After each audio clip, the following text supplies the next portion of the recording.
Good morning, everyone. Welcome to Creative Insights. This is a fantastic opportunity for students at Bucks College Group to hear directly from industry professionals and learn about life in film, TV and music. This morning we're focusing primarily on film and TV and associated industries. The afternoon sessions are going to be dedicated to exploring the music industry. Remember, you can also catch exclusive podcast sessions today in room A3 featuring even more fascinating industry insights. Coming up at 11:20, we've got Diogo Adatini from Deluxe Rentals and freelance director cinematographer J. William Whittington sharing their career insights. We have music industry panels from Universal Music at 2 o'clock and Digital Orchard and freelancers coming up later in the afternoon. So I'm going to basically be talking here to Stuart, who is Head of People at Universal Pixels. I am. And good morning. Good morning. And I'm going to be talking to Kathy, who is Director of Production at Emporium Productions. Hello. So I think I'm going to start off by asking you a little bit about what your company is doing. So can I turn to you, Stuart, first? What is Universal Pixels? So Universal Pixels is an award-winning company that rents video equipment to the music, film and TV productions. Okay. So I know you asked me not to trip you up with technical questions. Can you tell us a little bit more? I mean, when you say video equipment, we're talking about... So imagine you're going to a stadium gig. You're in the cheap seats, let's say. So you're trying to see the little Lego figure on the stage. Can't quite see him. But what you can see is the big LED walls. We provide those LED panels, cameras, control desks, etc. To enable that experience to happen. Yeah. That sounds really exciting. It is, absolutely. And Kathy, can I turn to you? Emporium Productions. Tell me about Emporium. So Emporium Productions is an award-winning television production company. We're actually based here in Amersham.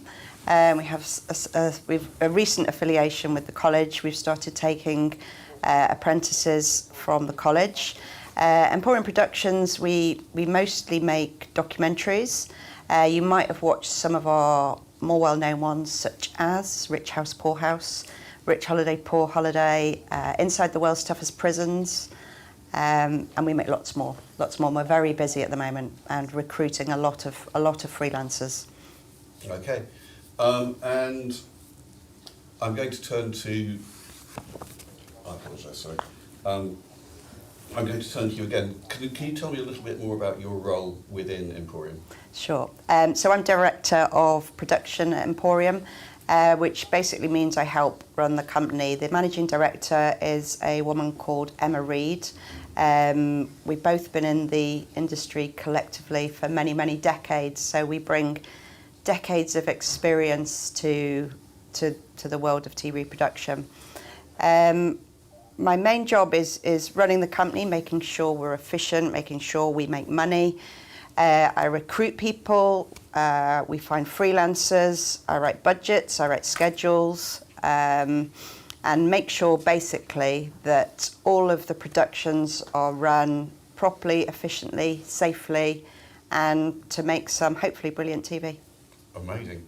And Stuart, I'm going to kind of ask you the same thing about your role within Universal Pixels. Yeah, so my role at Universal Pixels is as head of people. So I'm responsible for all things people experience. So when people work within the business, how do they learn, grow, develop?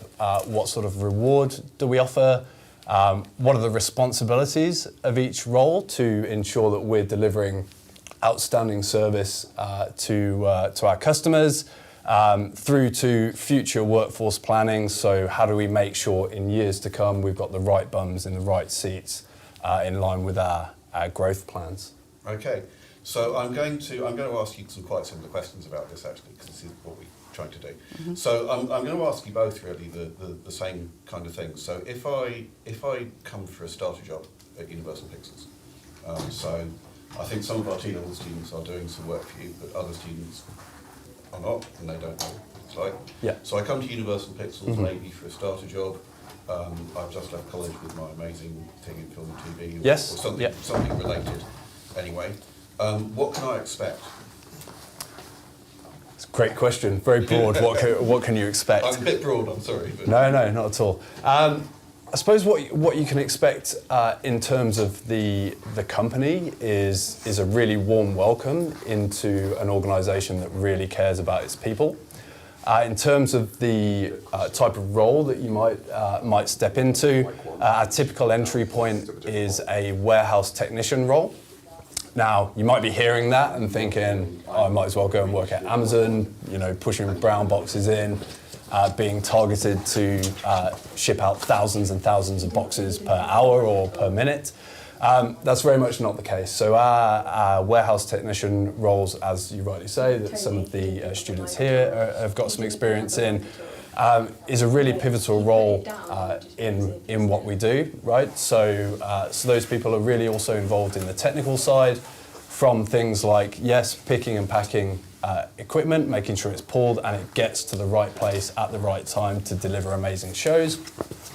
But they're also taking that equipment back in, they're testing cables, they're flashing LEDs, and they're gaining exposure to, as I say, the more technical aspects of what we do, which then we hope sets people up for career progression within the business moving forward. But that's a starting point. So kind of making sure things work is a really important part of that warehouse role.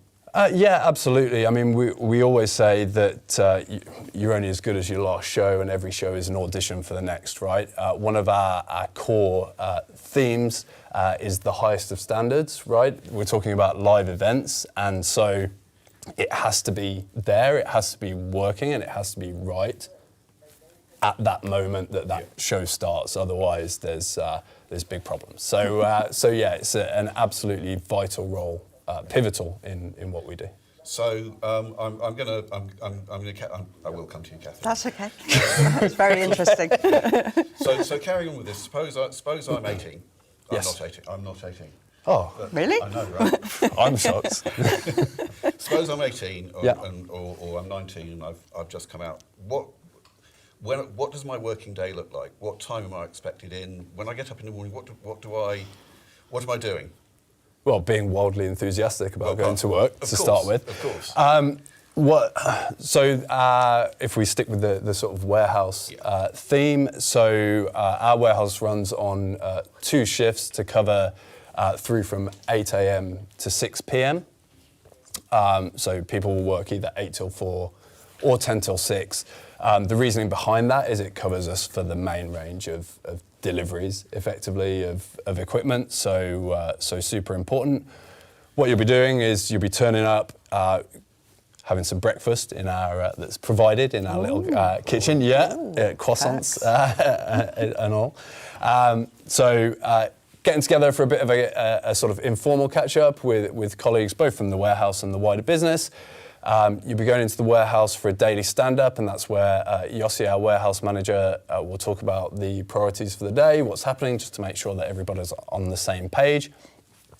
You'll then be designated particular tasks around what those priorities are, to make sure that, as I said before, we're delivering to the highest of standards.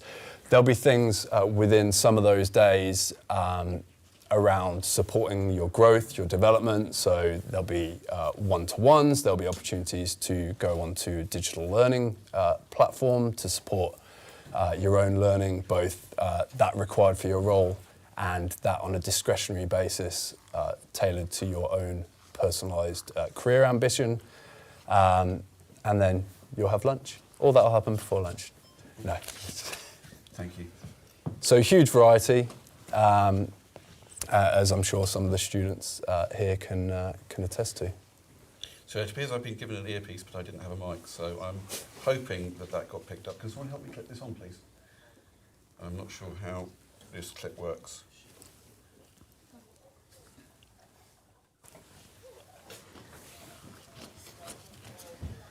Okay. Live broadcasting, eh? Yeah. Broadcasting. Yeah. I'll just put this. Clip it wherever you like. You should just keep talking. Yeah. Oh, am I supposed to fill this? Technical functions are something that all right, we- sorry. that happen occasionally. You didn't have an earpiece. So then. hopefully, Get him some to of the questions talk. got Get picked him up to on talk. there. I'm really hoping so. But anyway, it sounds like a really flexible kind. There's a certain, because you talk about a daily stand-up, which is kind of a briefing. Yes. Yeah. Yeah. And it sounds like there's something slightly different to do each day. So it's quite a flexible. You have to display a certain amount of adaptability and flexibility for this. Yeah, absolutely. And look, I think as much as you can try and plan absolutely everything and lock everything down, I'm sure you'll agree. Doesn't always go right first time. Well, it doesn't always work like that, right? And you are responsible for being agile and responsive to your stakeholders, so your customers, and their needs and project needs, and things do change last minute. So yes, there's a plan, and it's that best laid plan, but it doesn't always go 100% like that. I'm going to go through to Kathy, and I'm going to ask quite a similar thing. So we've had quite a lot of the story, if you like, of working for Universal Pixels. I'm going to kind of ask you the same things about Emporium. You might have to ask me the questions again. Okay. I can't remember that far back. Can I remember that far back? Let me see. So I think I'm going to kind of start with the same thing. So we know that Emporium make documentaries, experts in factual documentary production. So again, suppose I am a T-level student, or suppose I am 18 and I've just got my diploma and I'm coming out to work for an Emporium. I'm present in an interview. What does my job look like when I'm starting off with you? Well, I think your job looks, well, it almost looks like whatever you want to make it in TV. So you've got to come in, you've got to be a sponge. You've got to be able to soak up as much as possible, as quickly as possible. It's a very fast-paced environment, and you need to have like loads of enthusiasm and a real thirst for knowledge. You can never stop learning in this industry, because obviously it's always evolving. Like, you know, you think you've got one way of working one day, and then it will change. So when I first started, Umatics, are you too young for the Umatics? You might even be too. So we used to use these big clunky tapes. You might not even know what a VHS is, but a Umatic is like a VHS tape, but it's this big. And obviously the industry's evolved so massively over the last 30 years, which is the span of my career, that you can never start something and think that this is how it will be. It's always going to be different. Every day is different. As you said, every day is unpredictable. There's a lot of firefighting, and so you've got to be quite a robust individual. You know, if you think it's going to go one way, it won't. It will go that way. Things grow, things shrink. You know, you might have a working day such as 8 till 6, but you will be impressing me and the other senior people if you come in that little bit earlier, and if you check that, you know, that the office is set up and everything's perfect, and you make that cup of tea or coffee for the boss, because then you're getting your face in front of the boss, then that will trigger communication, then they'll recognise you exist. And I mean that in the best sense, not that they wouldn't know you existed, they would know you existed, but you need to push yourself forward, but in a very subtle way. You need to show that you've got that desire to be there, because there's 100 other people that have. And so if you've not got that desire or thirst to learn, it won't work, and you'll slip away quite quickly. And it's very much a freelance industry, yeah.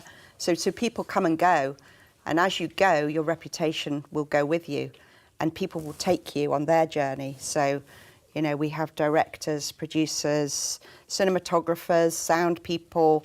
Imagine every single job in making a television production, which you've probably all tried.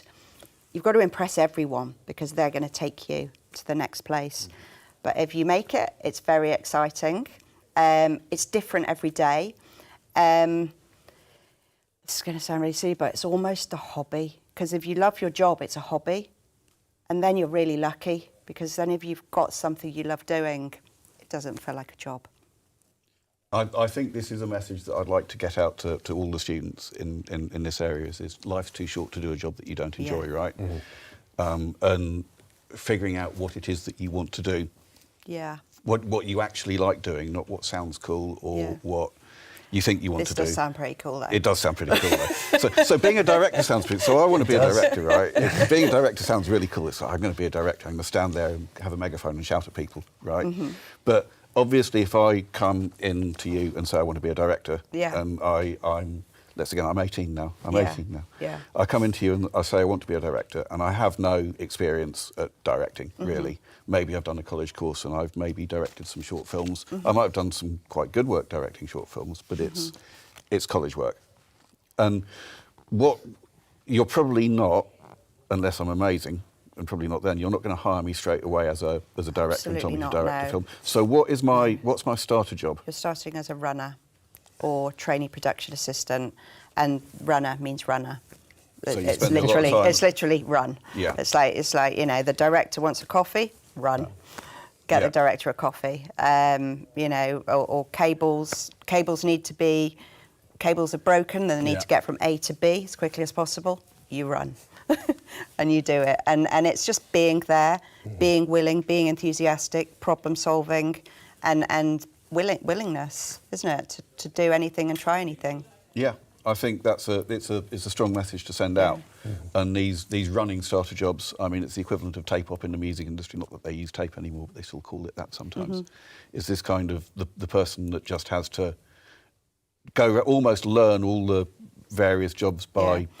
And in a way, it is the best place to start because you see all the jobs and you see all the departments and you get to be nosy and inquisitive about all of them. And so then you find your path, hopefully.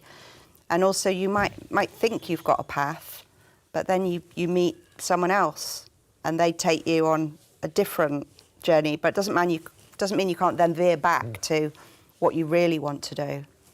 It's those relationships, isn't it, are absolutely key. Just saying yes to things, showing willing, learning, and building those relationships. And having a smiley face.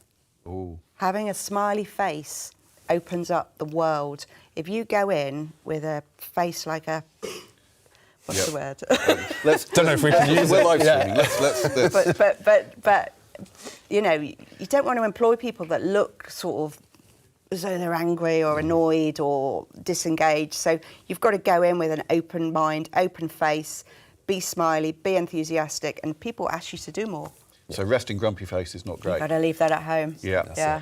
I'm gonna stick with you for a little bit, and I'm going to ask you a bit. I'm going to be asking, if you hadn't figured out, I'm going to be asking quite similar questions from your quite different bits of the industry, because I think it's really useful for people to be able to see the things in common and the things that are different. So I think I want to talk a little bit about what makes a production successful.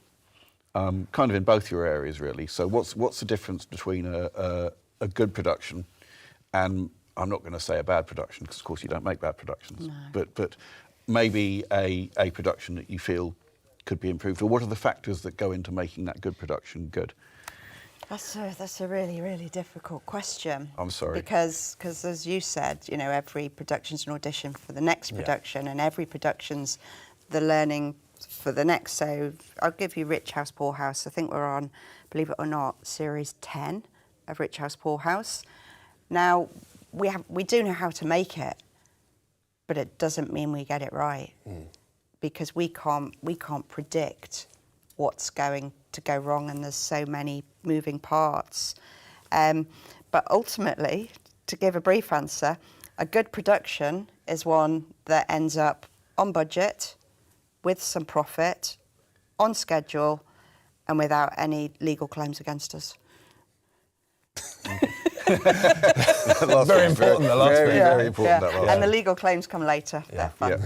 I'm going to ask you the same thing, Stuart, about, I mean, obviously it's a show quite often rather than a production. Sure. But I mean, I'd echo those sort of main points. I think one thing I'd add, so we did the Niall Horan tour last year. And we were lucky enough to take the whole business to go and see his show at the O2. So you've definitely got the sort of the delivery of the project. You've got the commercials. You've got the no legals, obviously, after after the event. But for us, we kind of see our ultimate vision as contributing towards the audience having a kind of transformative experience almost, right? So if you've ever been to a live music show and you've watched it and then you walk out and you kind of just got this little buzz, this little energy about you, a little bit wide-eyed. And that's where, for me, Niall Horan's sort of the best example. Now, if you'd have asked me a year ago from now whether I knew any Niall Horan songs or listened to Niall Horan on Spotify, the answer would have been no, in all honesty. Sing any of his songs? I mean, I could, but everyone would leave. I don't know any of his songs. Slow hand, no? Okay, it's getting sidetracked. So we went to see his show, right? And we've provided some of the equipment, and there couldn't be a better example, I don't think, of an audience transform. So we're sitting there, and we're watching the show, and it's a great show, you know, enjoying the music. But also, what you're seeing on the big LED walls is, as the cameras pan to the audience and just the emotion that's on people's faces, you're hearing the audience sing every single word. And then you're walking out and seeing the big, huge queue to get into the tube station by the O2. And people's eyes are just like saucers, and just the energy is still there. And that's what we contribute to. And that, I think, is that almost immeasurable part of what makes a successful show in my eyes. So I imagine for something like that, for a show like that, or for a show like Rich House, Poor House, there's a lot of moving parts that make that happen. And by moving parts, I mean people. If you see what I mean, there's a lot of people doing a lot of different things that are involved in putting that together. So could you talk a little bit about what some of those people do, or what some of those people in your area do? Yeah, I mean, I'll sort of talk from an internal perspective on that one. So within Universal Pixels, so we also then hire freelancers who go and work on the actual shows themselves. But you know, internally, people are working on that show from ranging from our sort of commercial department, who have the relationships with the production originally. So those first discussions, we've got a projects team who are then thinking about, okay, it's not just that show, but it's a whole almost global tour, right? So there's a lot of logistics that go with that, a lot of planning, a lot of transport, and that projects team is focused on making that happen end to end. We've got a technical team who advise on the best or the right technologies to use to achieve the desired results. And that's just sort of the front end, I suppose, of the business. We've already talked about the absolute importance of the warehouse technician roles. So those people are making sure that the correct product gets pulled and that it gets sent out to the right place on the road at the right time, because without the equipment, there's no show. And then when that equipment comes back in, they're also, as I mentioned, testing and making sure that equipment is still working and sort of reset to how it should be. So, yeah, huge amount of input across full front-facing business.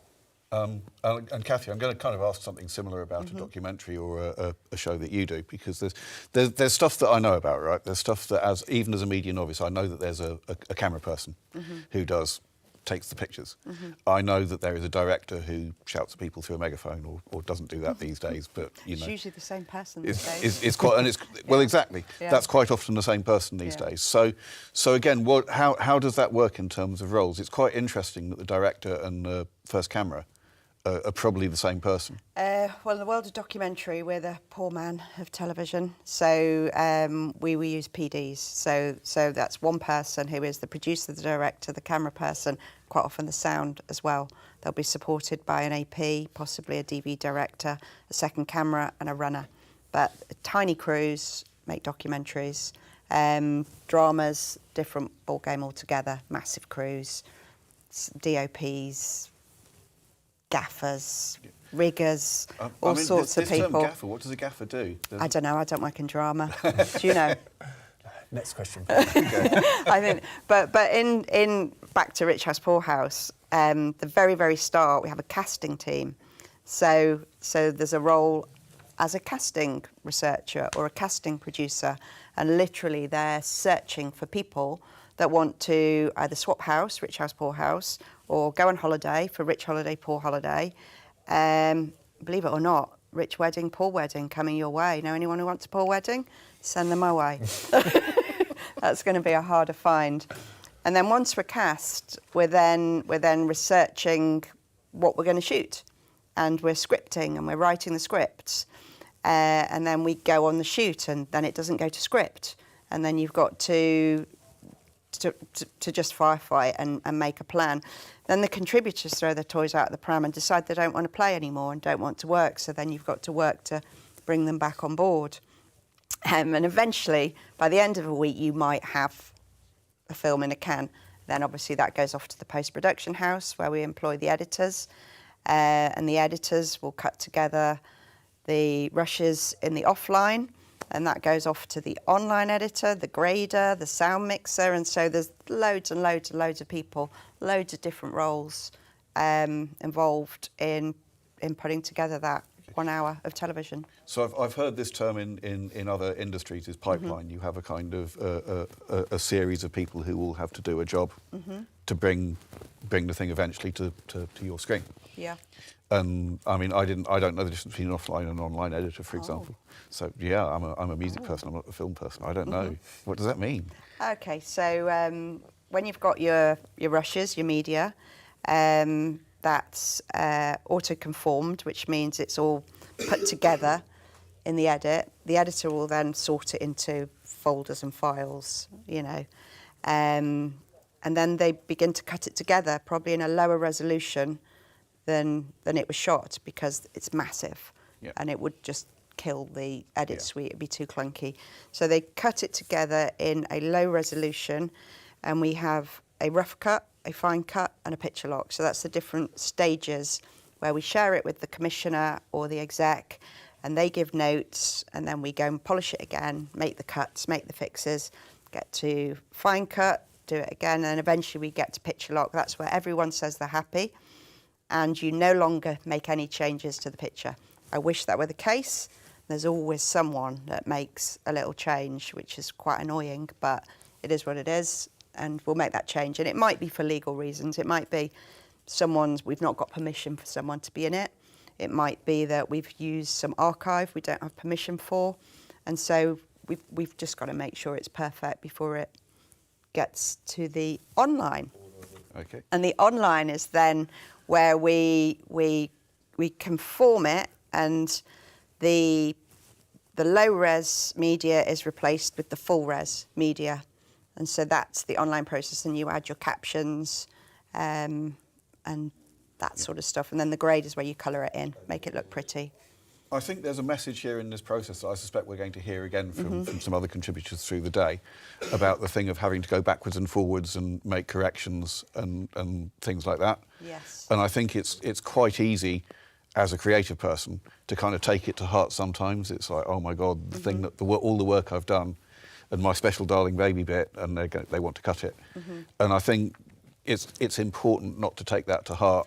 Absolutely. This is a really good point. Sort of criticism needs to be taken as constructive criticism. It's a learning process. So if your work is criticised, it's not a bad thing.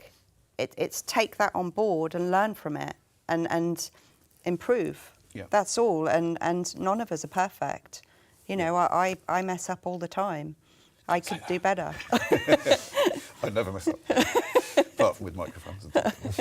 But I think that is a sort of important message, because it is something that I see, and something that I've done myself is I've done something and somebody comes back and says, that's not quite right, can you change? It's like, oh no, my beautiful work is terrible, or to get annoyed. And I think learning not to do that is quite important. Yeah. I think it can be an instinctive reaction, right? Yeah. And it's just that learning to manage one's own emotions comes with knowledge and with practice over time, right?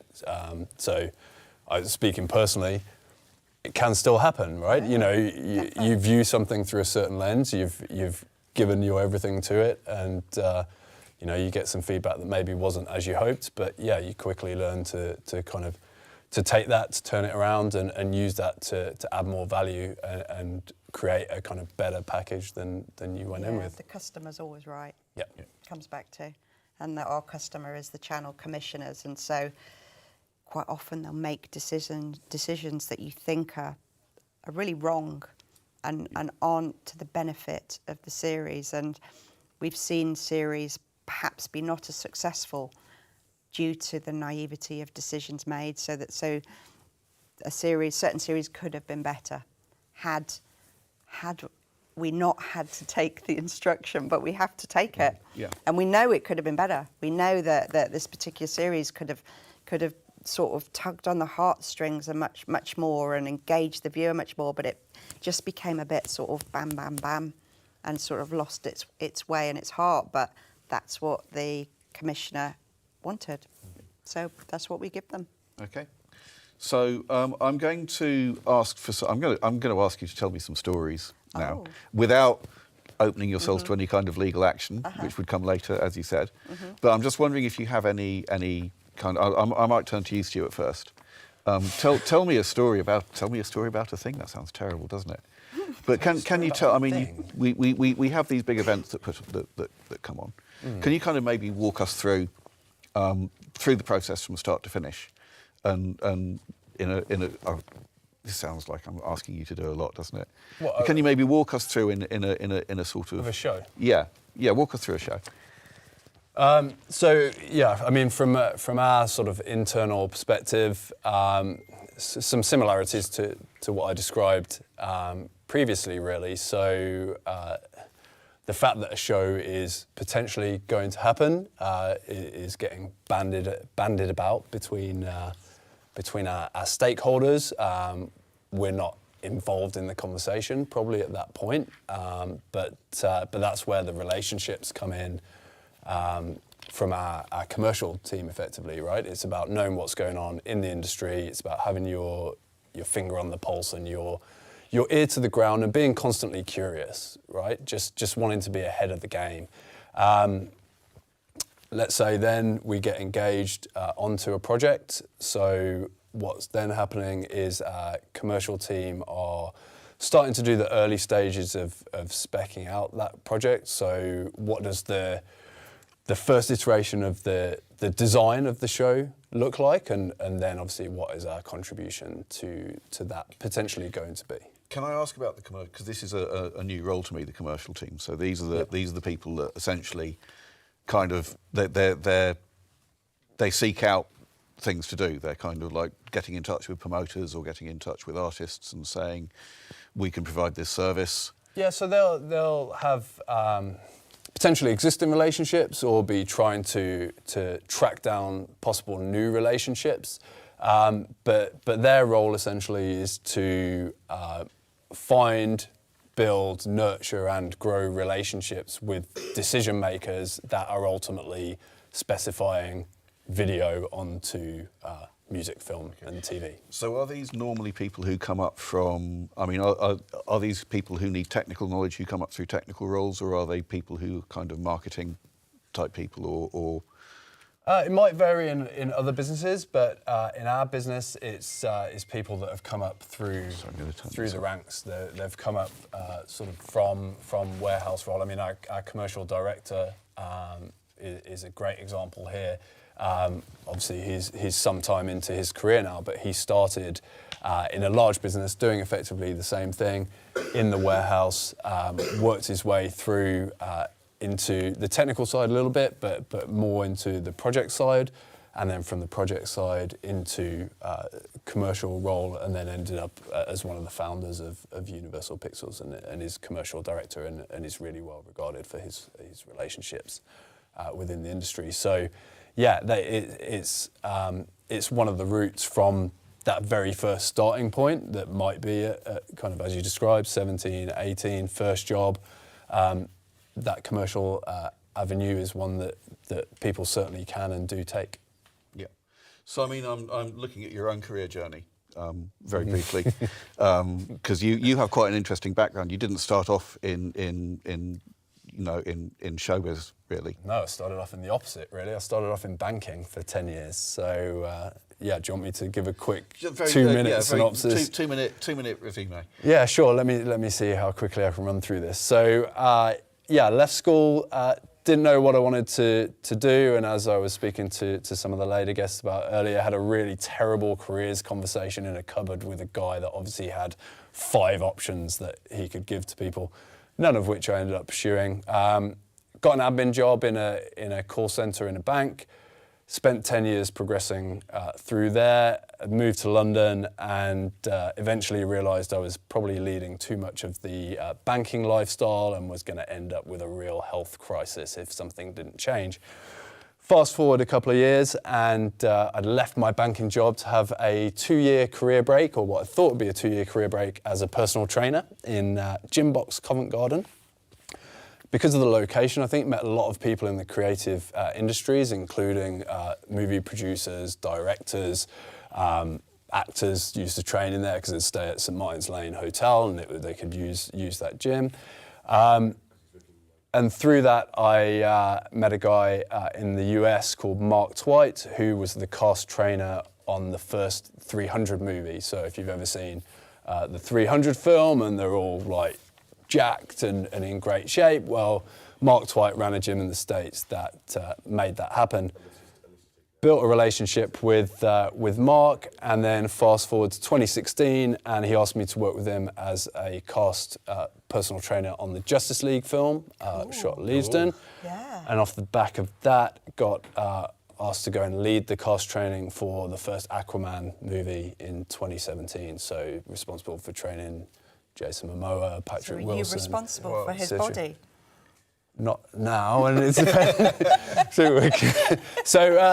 that was my Quite my an achievement. At his peak when he was Aquaman, though, right? I mean, he's a great guy, and I think he's naturally in pretty good shape, and he's a huge dude, like naturally. But yeah, so obviously that was my kind of formal entry into the creative industries and the film world, and that came through relationships. It was just because I'd done some learning in the PT world with Mark, who happened to be doing these 300 and was training Henry Cavill for Man of Steel at the time. So yeah, that all came through relationship.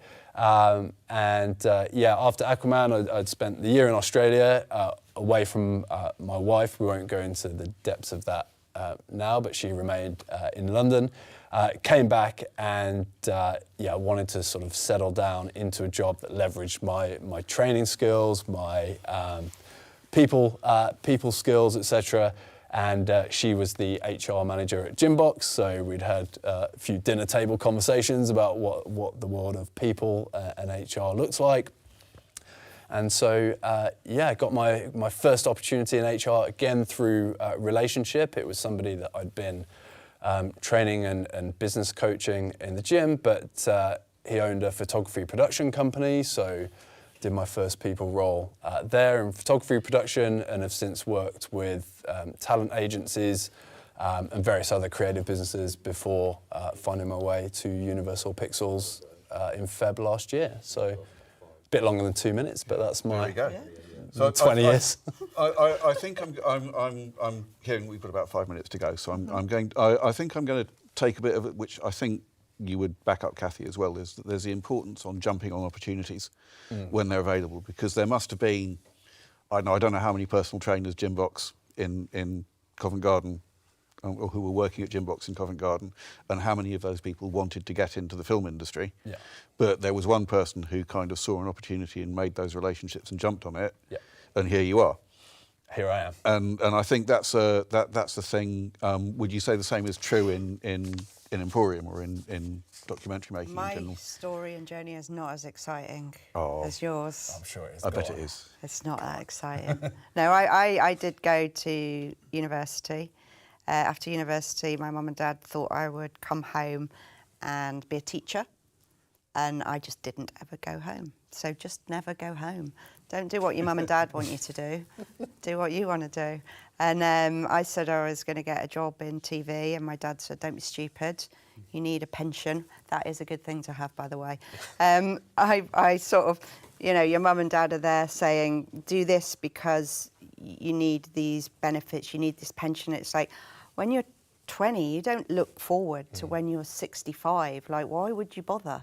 To be fair, the teacher pension's pretty good. Yeah, the teacher pension is good. So if you do want a nice retirement, do be a teacher. If you don't want a nice retirement, work in TV. But yeah, again, it was just opportunity. I was just temping in London at a company called Logica, nothing to do with TV. Again, just meeting people, told people what I wanted to do. And someone said, oh, I've got a friend that does that. And so I met this friend in a pub one night, and there's this book, I think it's called The Knowledge, and he went through and went, right, to this company, this company, this company. And I sent 100 CVs out, and I got a job.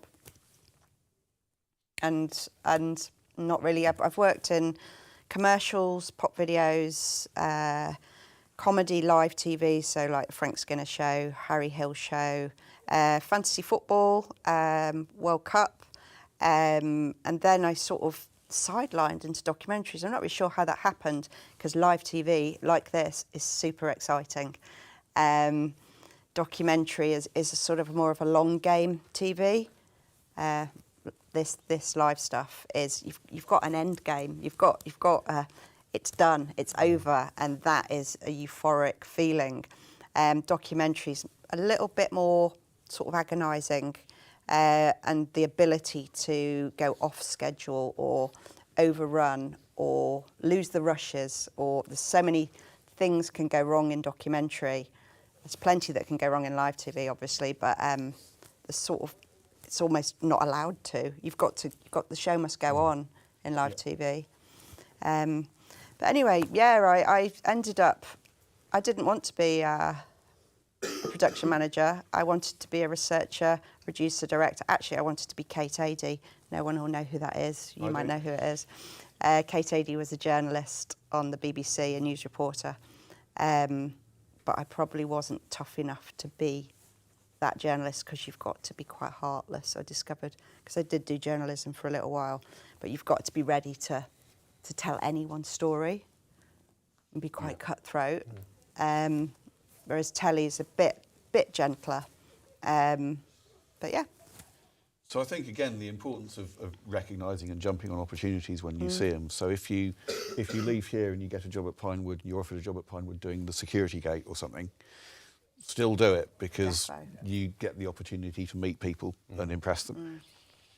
I think we are more or less winding up now. We have a couple of minutes left. So I'm just going to say thank you very much to my guests.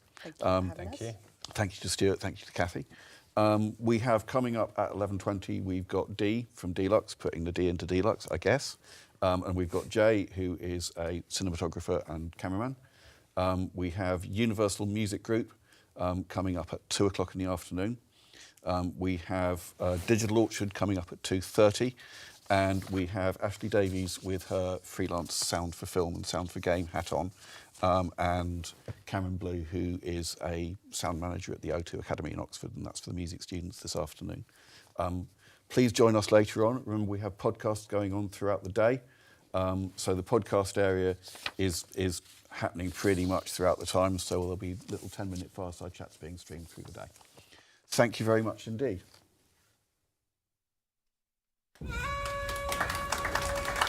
Grupamento 7! Wow, look at them all. Why do men earn more than women? Sexism! The proof really is in the eating. Well, let's get digging.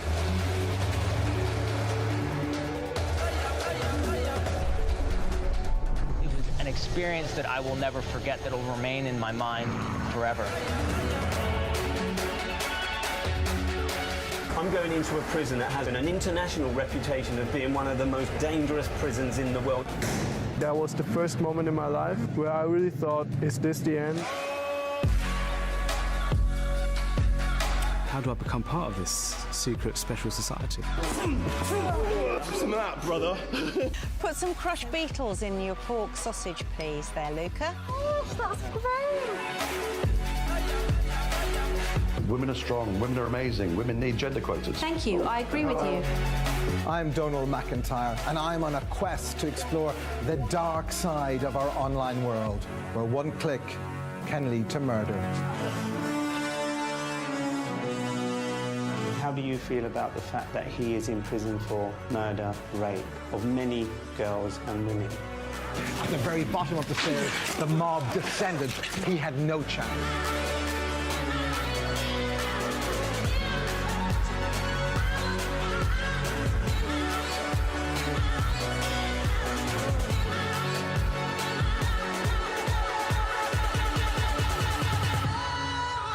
That's what we've done.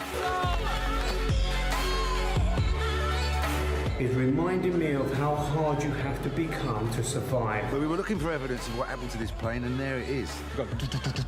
Straight. She said to me, I have a date this evening. And I said, oh, that's exciting. Well, who with? And she said, it's Harry. No? Don't touch that. It's a bomb. 100%. Come on! Who wants it? Ele é irmão da família. Irmão da família.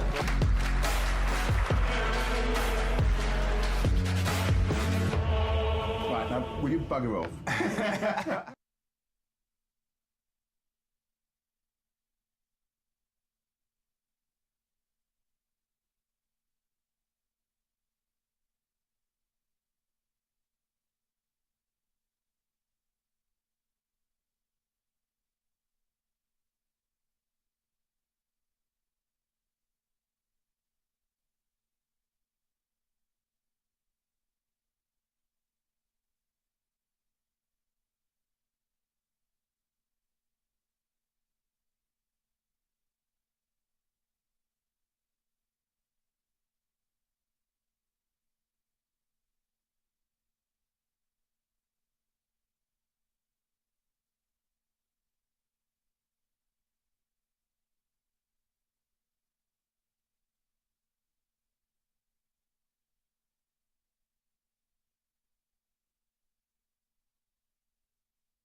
Okay.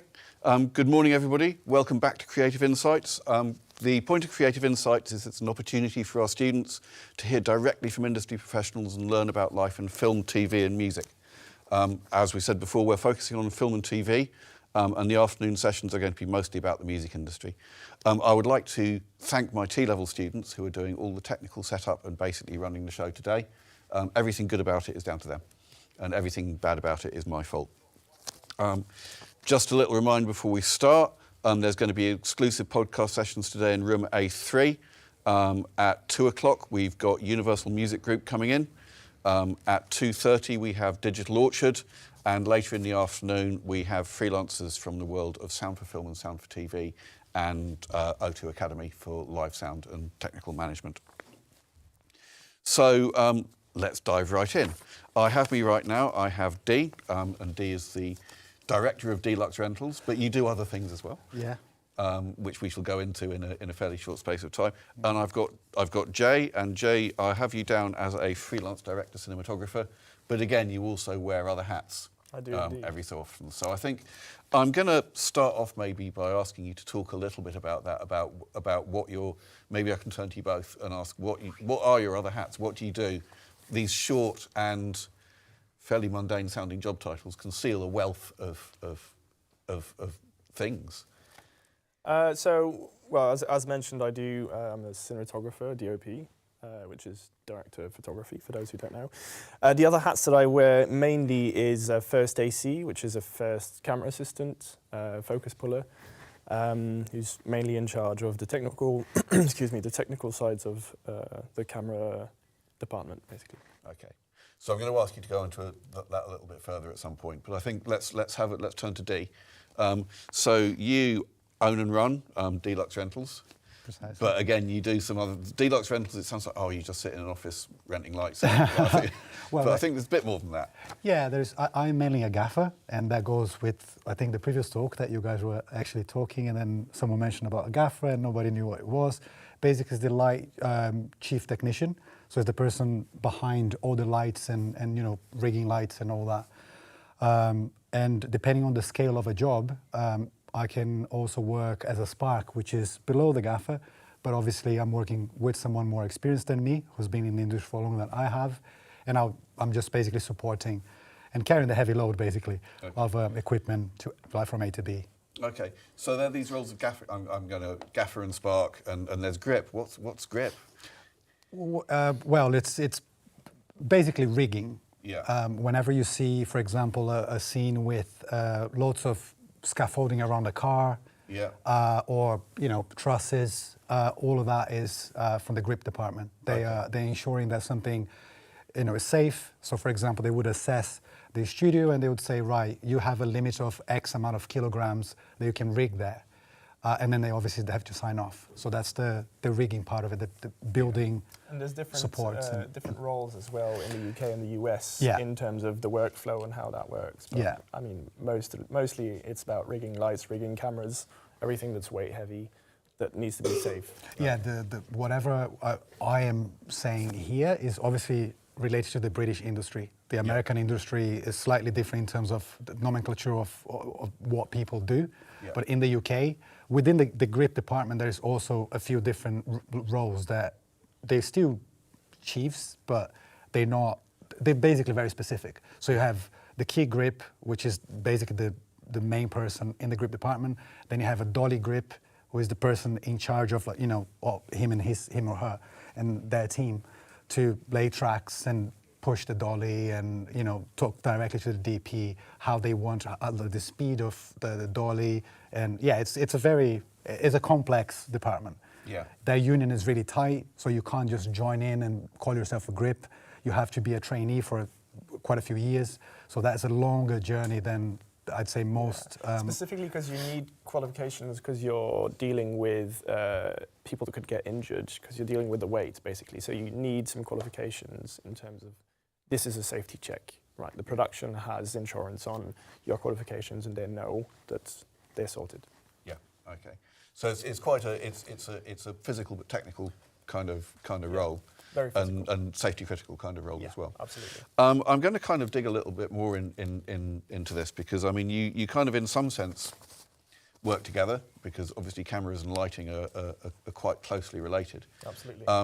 So I'm going to ask a little bit about the nature of the various job roles that you do, and maybe you can discuss a little bit about how those job roles work together as well, because we mentioned it with the previous guests in that there's a lot of moving parts, and by moving parts we quite often mean people.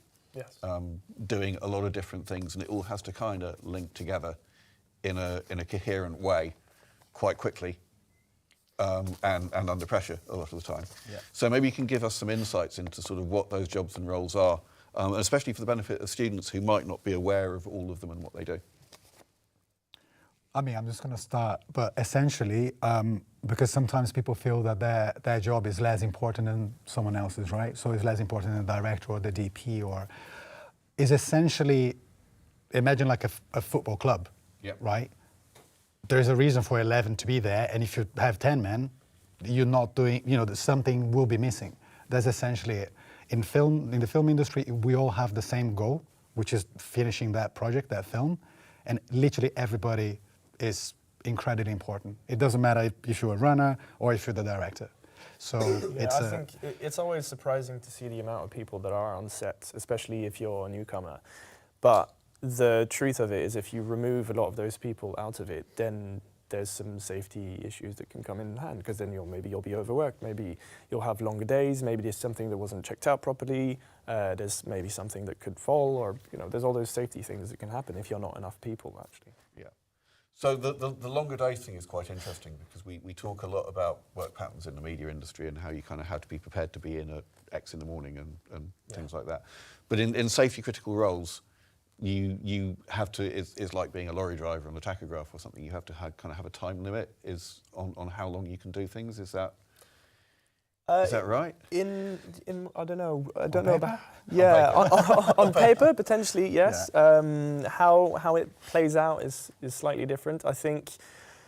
I mean, in terms of grip stuff, if you have some really heavy loads that you're doing, you'll have a day separate from the shooting day to make sure everything is safe before anyone goes on set. So you'll have a whole day where you go, if it's, let's say, studio stuff, they'll be rigging a whole set, some bars at the top so you can detach lights and all sorts of other bits. And on that, normally they'll have what you call maybe a standard day would be 8 hours, but it can go a bit higher. Yeah. So there's not specifically any restrictions onto how long like a lorry driver would have.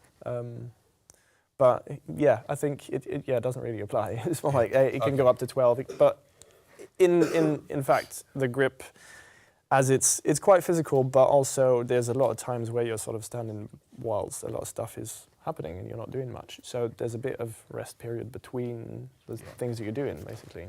Does that sort of apply in lighting as well? Well, yeah, because a lot of times we're not using stands to rig a light. We're using truss, or we're using some other solution, either from the location or from a studio. So yeah, well, as Jay said, what we normally have, I have a friend, a gaffer, who was spark rigging a next Marvel film that I don't know when they're going to start filming. But because it's so complex, the amount of cables, for example, and we're not talking about the 13 amp cable extensions. We're talking about thick cables, like copper, heavy, and the whole day running over trusses and over a whole studio. And as you probably know already, not small studios. They are massive, right? You're running like multi-million pound films. So the behind the scenes of it is humongous. The whole production is hence the amount of people that is needed to make sure that everything is safe, is get done in a timely manner. So yeah, lighting and grip work very, very closely. Yeah. Because essentially, like as I said earlier, if you have a car scene and the grip is making sure that there is a place for the camera to be, we're using the same structures for a light fixture, for example. So the camera is, let's say, on the bonnet, and then we have on the side, we have a light rigged as well while someone is driving, or normally would be on low loader. But yeah, we all need each other essentially, and grip is incredibly important for, I think, both departments really, camera and absolutely. lighting. I mean, grips on lower productions. You'll have maybe less things because you don't have some big heavy equipment, and maybe you'll go just with a tripod and stuff like that. And oftentimes you'll have maybe the second AC, the clapper loader, and the trainee in the camera department who are moving the tripods around and moving the cameras just to make sure. But most of the time you'll have a grip that are doing that. So it comes in quite hand in hand in terms of working with a grip for sure. So I'm going to kind of come in a little bit on these because you've both done some quite varied roles. You've directed an award-winning short film, which I'll kind of come back to in a minute, I think. But you've worked as director of cinematography, you've worked as assistant camera, and I have here that you have done editing as well. I have, yes. Yeah. Early days. And you've been a gaffer and a DOP and a camera operator and a jib operator, and you run a rental business and stuff like that. So I'm going to ask you to maybe, you're probably really good people to give a bit of an insight to the students on what's it like to work in those roles. So if I'm a freelance director, cinematographer, I guess I'm not just getting up in the morning and going, aha, I'm going to direct a film today. A lot of people think that. Yeah. Well, if it was like that, it would be great. It would be great. But no, I think you have to be very proactive in terms of, as you have to either create your own projects or find your own projects, or network and get in contact with some production companies that want to that have some projects going on, and you're basically pitching your ideas, your ways of doing it. So if you have experience on stuff that you've filmed, then you can showcase that and kind of be a candidate for a potential project that a production company's doing. Otherwise, you can do some mood boards and get some inspiration from other films and images online, and get an idea of a project that you wish to do for either a specific brand, or you get in contact with some directors, you write your own scripts. It's very proactive. You have to sort of be moving out there. And I imagine quite organised as well. I mean, if you're deciding to put a project together, you can't waste 5 days sort of dithering about. Well, I mean, it's always good to, it's a very collaborative industry, so if you have some people around that can help you to organise stuff, it helps you to stay more on the creative side of things. But I think if you do have some organisational skills, it's definitely very helpful. It can help you get ahead of the game. Yeah, for sure. So I mean, you're going to have to do a lot of phone calls or a lot of emails or a lot of self-discipline as well. Yeah. You're like, okay, if I want to get something ready, I can't just wait for the project to happen. I'm gonna wake up in the morning, I'll make sure that I can sit for a couple of hours and put some ideas on a piece of paper, or do some research, gather some stuff and some ideas. Yeah. So you almost have to kind of timetable your own day. Kind of. In quite a sort of. It helps because it's such a creative space to be in. I always kind of see the industry as a bit ethereal. It's like everything's in the cloud. It's a bit hard to pinpoint and get a hand on. So having your own schedule or having your own structure is very helpful. Yeah, so sort of structuring your day around that. Yeah. Is that kind of the same, I mean, with your various freelance hats on, Dee, is that the same for you? I guess it depends at which stage of my career. If it's now, it's just like, obviously you have to be incredibly disciplined with your stuff. But also what changed now is that now I tend to employ people, right? Freelancers. So I have to be not only organized for myself, but also clients as well as the professionals that are providing their service to us. So it's, there are some days that, there's no glory about the cinema industry, because you're just sending emails, just reaching out to potential clients. As Jay said, checking some references is not only because I'm not a director that I'm not gonna, it's important for me to just go and watch other films, understand how they lit a scene, for example. But yeah, if you break it down, most of it as a rental place, to many people will sound a bit boring, but that's what it takes for us to be in the right projects. We have to do, it's basically like the base, you have to have a really good base to then start scaling up, and well, not quite recent, but from last year, we after 3.5 years that we've been open, we got our first Netflix production, and then since then we've done, I think, 5 or 6. In February, an Amazon project. So, there are some. You essentially you just have to be very disciplined, because the projects are not going to just happen. I mean, obviously, once you get to a stage in your career, someone's going to be like, "Oh, I need an AC." "Oh, yeah, I know, Jay," but until you get there, you have to do a lot of different. You basically have to wear lots of different hats. Yeah. So this is quite an interesting thing from our students' point of view, because obviously they'll be starting.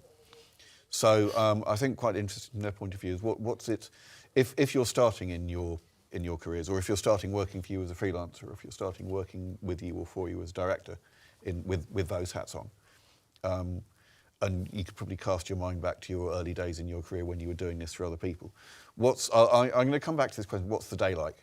So with your other hats on, not your director hat, I get up in the morning. What do I do? What does my day feel like if I'm working, say, as a freelance lighting person? Well, I guess again, do you have? If it's a day that we actually have the project and we going on set. Let's go from that. Yeah. Because the other one I think is going to just be too long. Answering emails. Yeah, exactly. No, I think it's important for people, for younger professionals to, as Jay mentioned earlier, to join, rental houses, understand how the hierarchy works.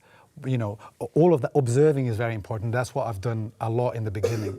When I was a trainee, I was just observing who would respond to who, and then just to understand the workflow. Now, in a day that we've got a project, so my day generally starts very early, around 4:30, 4 in the morning. Just going to the office, making sure that I'm obviously checking, loading the van with all the equipment necessary. Again, depending on the scale of the project, I'll have a Spark with me there, but most of the time I'm doing on my own.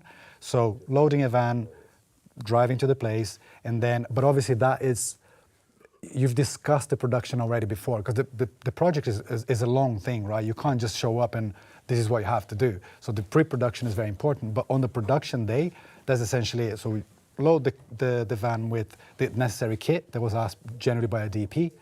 And then once you get to set, to everyone, please always be on time. Head of departments love that. If you're late, it's definitely not a great start. And then again, it really depends on what exactly we're shooting, right? If it's something that is, if it's a music video, it tends to be a bit more relaxed. If it's narrative, it's probably going to be incredibly busy. Did we have the chance to go before, as Jay said earlier, to pre-light, pre-rig everything, or do we have to start from the beginning? Because that would dictate how many people you need in your team, to assess if I need 1 spark, 2 sparks, or maybe 5 sparks. And then throughout the days is a constant, again, it really depends on the scope of each job. But generally speaking, it's moving a setup from here to, from the bedroom to the kitchen, and from the kitchen to the outside, and outside we're going to the car, just moving, and always being, attentive to what your superior on set, basically anticipating or trying to anticipate as much as possible of what's going to be next. So asking questions, making sure that you're following, if there is a script, following the script, following obviously your call sheet. Be prepared for a lot of fun, but a lot of hard work. Yeah. That's essentially what it is. I'm going to come to you on the same thing with your AC hat on. Yes. Because I hear these terms AC, assistant camera, and focus puller. Yes. I'm not entirely sure what the focus puller does.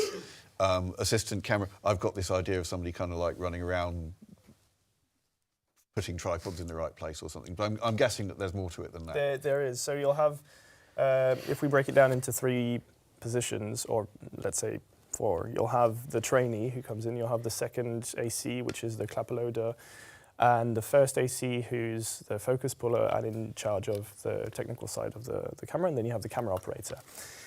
So the differences in those, you'll have the camera operator who's right next to the cinematographer when we do have one. Sometimes the cinematographer's actually operating.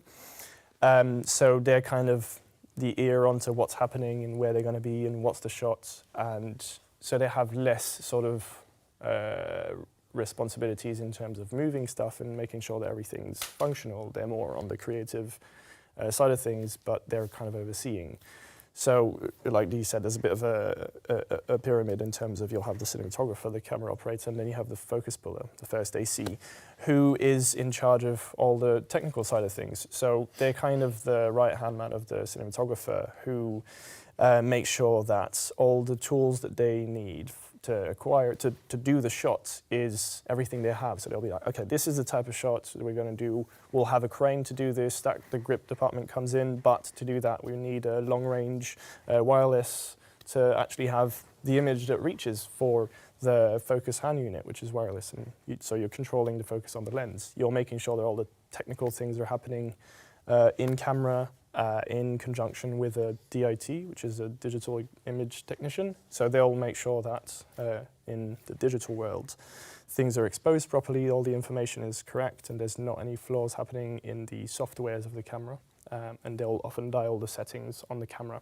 But the first assistant will be sort of keeping an eye out and changing those settings to the requirement of the cinematographer. And overseeing how the day runs in terms of, okay, we're going to need to move to the next scene. So I've got, let's say with me through the day, I've got a set of sides, which is a small script. And following the schedule on the call sheet, I know what scene we're going to move on to after we do, let's say after lunch, or we do a scene and then we move into the next one. So sort of just giving some directions to my assistant, which would be the second, onto, right, next we're going to have to move to, let's say, the other room because we're on location, which means they'll have to sort out the mag liner, push all the batteries over there, and all the things that are happening behind, which, if you have a really good second AC, they preemptively do. They're looking at the schedule as well. They're already kind of moving ahead so that when we're there, everything's ready to go, and the producers will love that. But yeah, other than taking all the notes, so they'll be making sure that every single shot, there's the notes of what the settings were in the camera, what we've changed, if we put anything in front of the lens, what T-stop we were at, all of those things that are happening behind. And then you'll have the trainee, which officially are there just to sort of give a hand and learn from all the other assistants. Oftentimes are running coffees, doing battery runs, making sure that everything's charged, taking the notes as well from the loader to make sure that they're logged. Before in the film days, you'd have a film log sheet where all the information was there. And oftentimes, because the loader will be quite busy on set, they'll sort of give those notes that they have in a little book for the trainee to fill in and use as practice, basically. And yeah, I think that's pretty much the breakdown of the different roles in the camera side of things. So it's quite, I mean, what I'm hearing as well is there's an awful lot of preparatory work has to go into all of these things to make sure that it runs properly on the day. Absolutely, yeah. So, I mean, we tend to sort of put it under a sort of pre-production hat, I think, but a lot of it is just making sure that things will run smoothly. Yes. And I imagine that there's kind of days even before the thing starts. So yeah, sometimes it depends on how the schedule is, and if you're in a studio, if you're on location, you know, depending on what you're looking ahead, then you might do some preparation the day before, or you'll come in early and do some preparation a couple of hours before, depending on what's needed. And I want to come back to a point that Dee made a bit earlier about observation, about how watching what other people are doing and figuring out how workflows work, and also understanding how equipment works is I assume, very important. Very important. I'm guessing if I rock up and I'm prepared at all, have no idea of the workflow and don't know one end of a camera from another, that's not going to go well. Not necessarily. I mean, if you're a trainee, that's acceptable because you're learning, and you know, being inquisitive and being curious is probably the most important trait that you can have, because you're there to learn. If you're asking questions, obviously you have to be careful when to ask the questions, because if it's right in the middle of filming and someone's really busy, you don't go up to them and ask them a question, because then, you know, it'll distract them, maybe it'll break the shot, and all that, and it's high level stress. So yeah, on some sort of moments of downtime to ask some questions and be very curious, and also do a bit of research online if you can, or even go for a coffee with an assistant that you know, and ask them to run through a camera or different processes of some technical equipment to learn on the spot there, then yeah, it's very important. So this stuff about talking to people, which I hear a lot from people who come in from the industry, the thing about being able to talk to people and being able to be curious. Yes. And take a bit of initiative in asking things at the right time, obviously, is a... Yeah. It's very important to be proactive, and sort of, you probably experienced the same on your side as well, where I think networking is a key aspect of the industry, and it's oftentimes how you get your work, how you get hired, by networking, by getting to know new people, by getting in contact with some people that are already in the industry, and oftentimes that's how you get a foot in the door. Yeah, and I'm going to go back to another one of Dee's points from earlier about watching films, watching films or watching TV. And seeing how things are like and seeing how things are shot, I guess, in your case. Yeah. Is that something you spend a lot? I assume it's something you spend quite a lot of time doing, but don't log it as work hours. I don't log it as work hours, but yes, I couldn't tell you the amount of hours I've spent watching series and films just in the past 5 years. It's thousands. Well. Thankfully, lockdown kind of allowed me to dive deep into that, and I had a lot of time to watch a lot of stuff, but I'm always trying to keep ahead and watch the new stuff that's coming out, and watch some indie stuff that's not necessarily on the big platforms, and do a bit of research. So there's a lot of, every time I watch a movie, I'm always keeping an eye out for some inspiration and something that I find is interesting, or that was a bit unusual or original, to see, why did they do that? Where did it come from? That's interesting. I didn't see how they lit this shot. How, there's different techniques. There's thousands of ways of doing the same thing. So, yeah. I'm going to ask both of you as well. Is that kind of a conscious process? You're looking to see how is that lit, how is that shot, or how much of it is just kind of like what you might call cultural immersion, just kind of looking at a lot of things to get a general feel for how films work, or how... I think it's very conscious to me. I'm always trying to keep an eye out as to how things are lit. If I'm watching a film, I'll try and either replicate it, or I'll do some research to see if they have some BTS stuff. Or even just on my day-to-day, where I'm going to catch the train in the morning and the sun is falling on a building in a really beautiful way, and just trying to understand the angles and what's actually happening in all these different environments, what lights are being showed onto what surface, and if they're shown through a surface, if they're bounced off something. I mean, you probably relate to that a lot, I don't know. I think most cinematographers and gaffers tend to do that throughout their days. You're walking around and you're just, again, observing something, observing how... Because lighting isn't a cinema thing, right? The sun, the cinema was just 100 and something years ago. The sun has always been there. Yeah. So understanding how light works, is essential for what we do.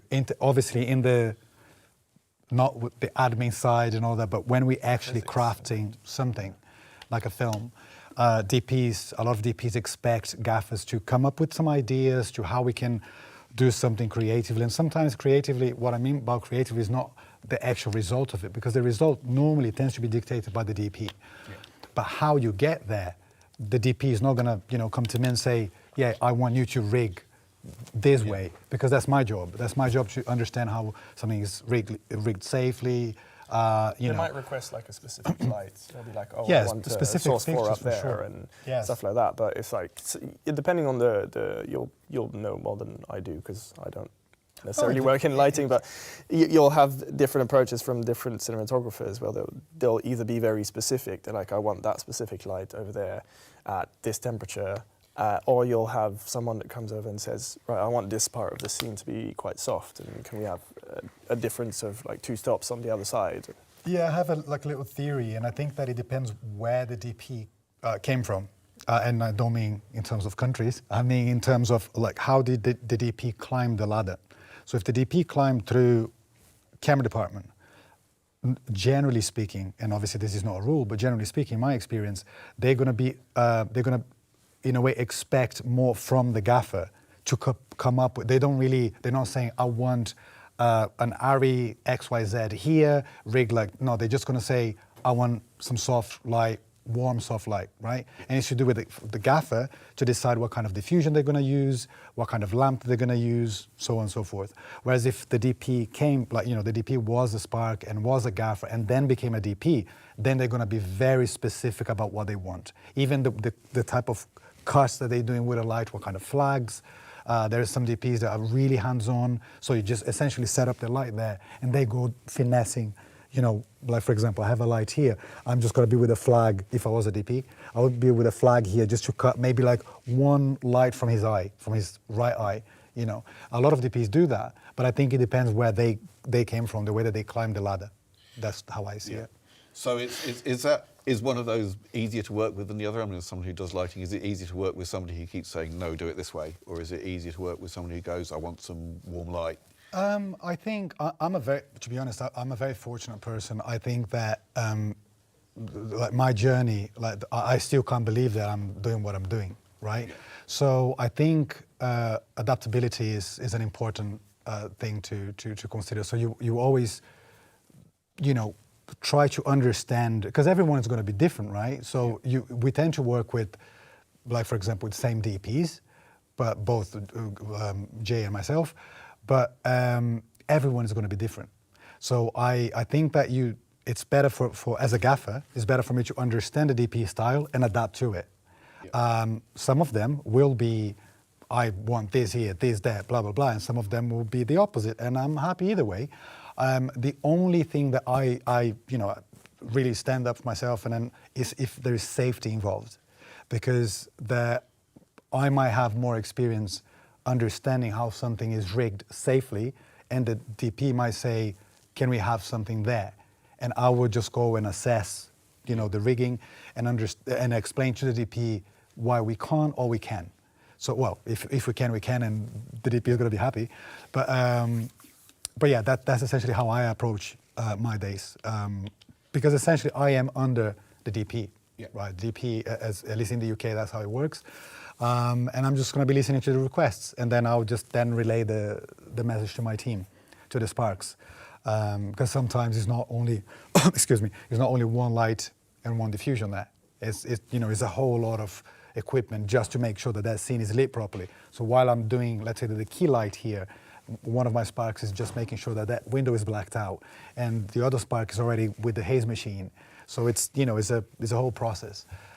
So I think adapting to whoever is above you, and I'm always trying to anticipate.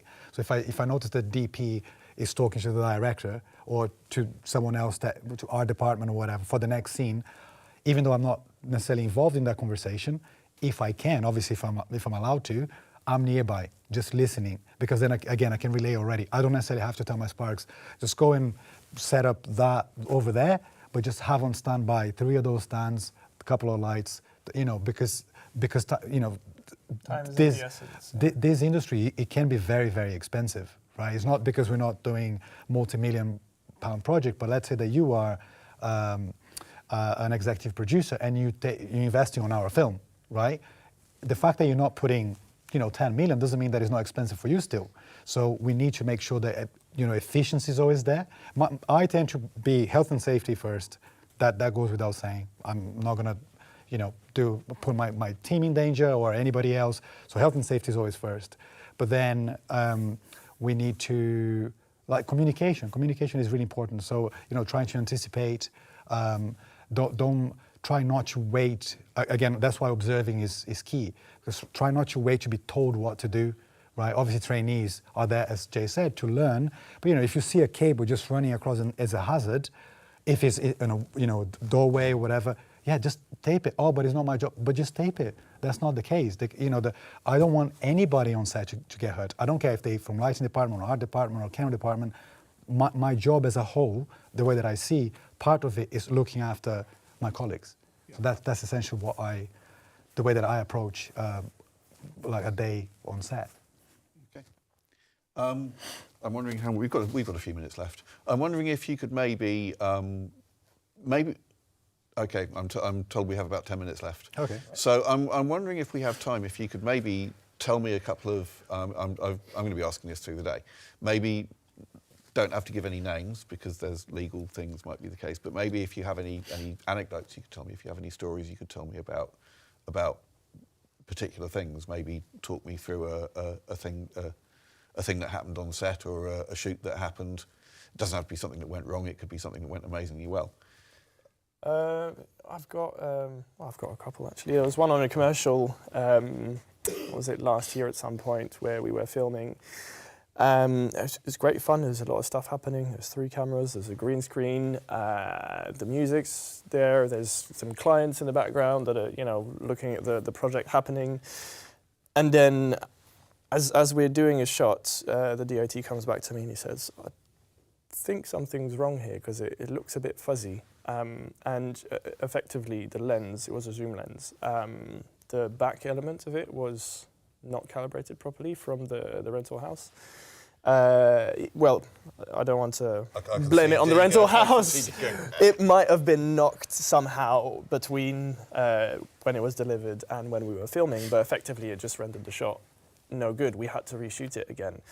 And there's a lot of pressure there because everyone just turns to you where you have to sort it on the go. While the project still has to happen. We're halfway through the day, and if we don't get this sorted, they've just basically flushed some money down the toilet, right?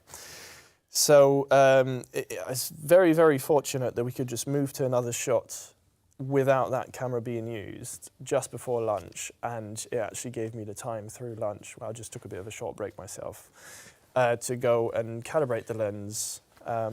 And yeah, it's a bit of a surprise. It catches you off guard, but sometimes you have those moments that happen and you have to sort of figure it out as the day's going by. So there's a kind of problem-solving element as well. You get Absolutely. told something's a bit fuzzy, yeah, and you have to presumably go through a kind of process of like, is it this, is it this, is it this? Yeah, exactly. Right, it's the lens. Yeah. And then you can go, right, now I know how, now that's the case, I know what to do to fix it. Yeah. Fortunately, as I'm a focus puller, it's kind of my place to see what's wrong with it. So, through a little process of seeing, we had a few different lenses. So, thinking it could be the sensor, it could be maybe there's a shim that's throwing off the lens itself. So, trying on a different lens to see which was sharp on the other camera. Is it a problem in the camera? So, doing that rendered that it was fine. The other lens was working.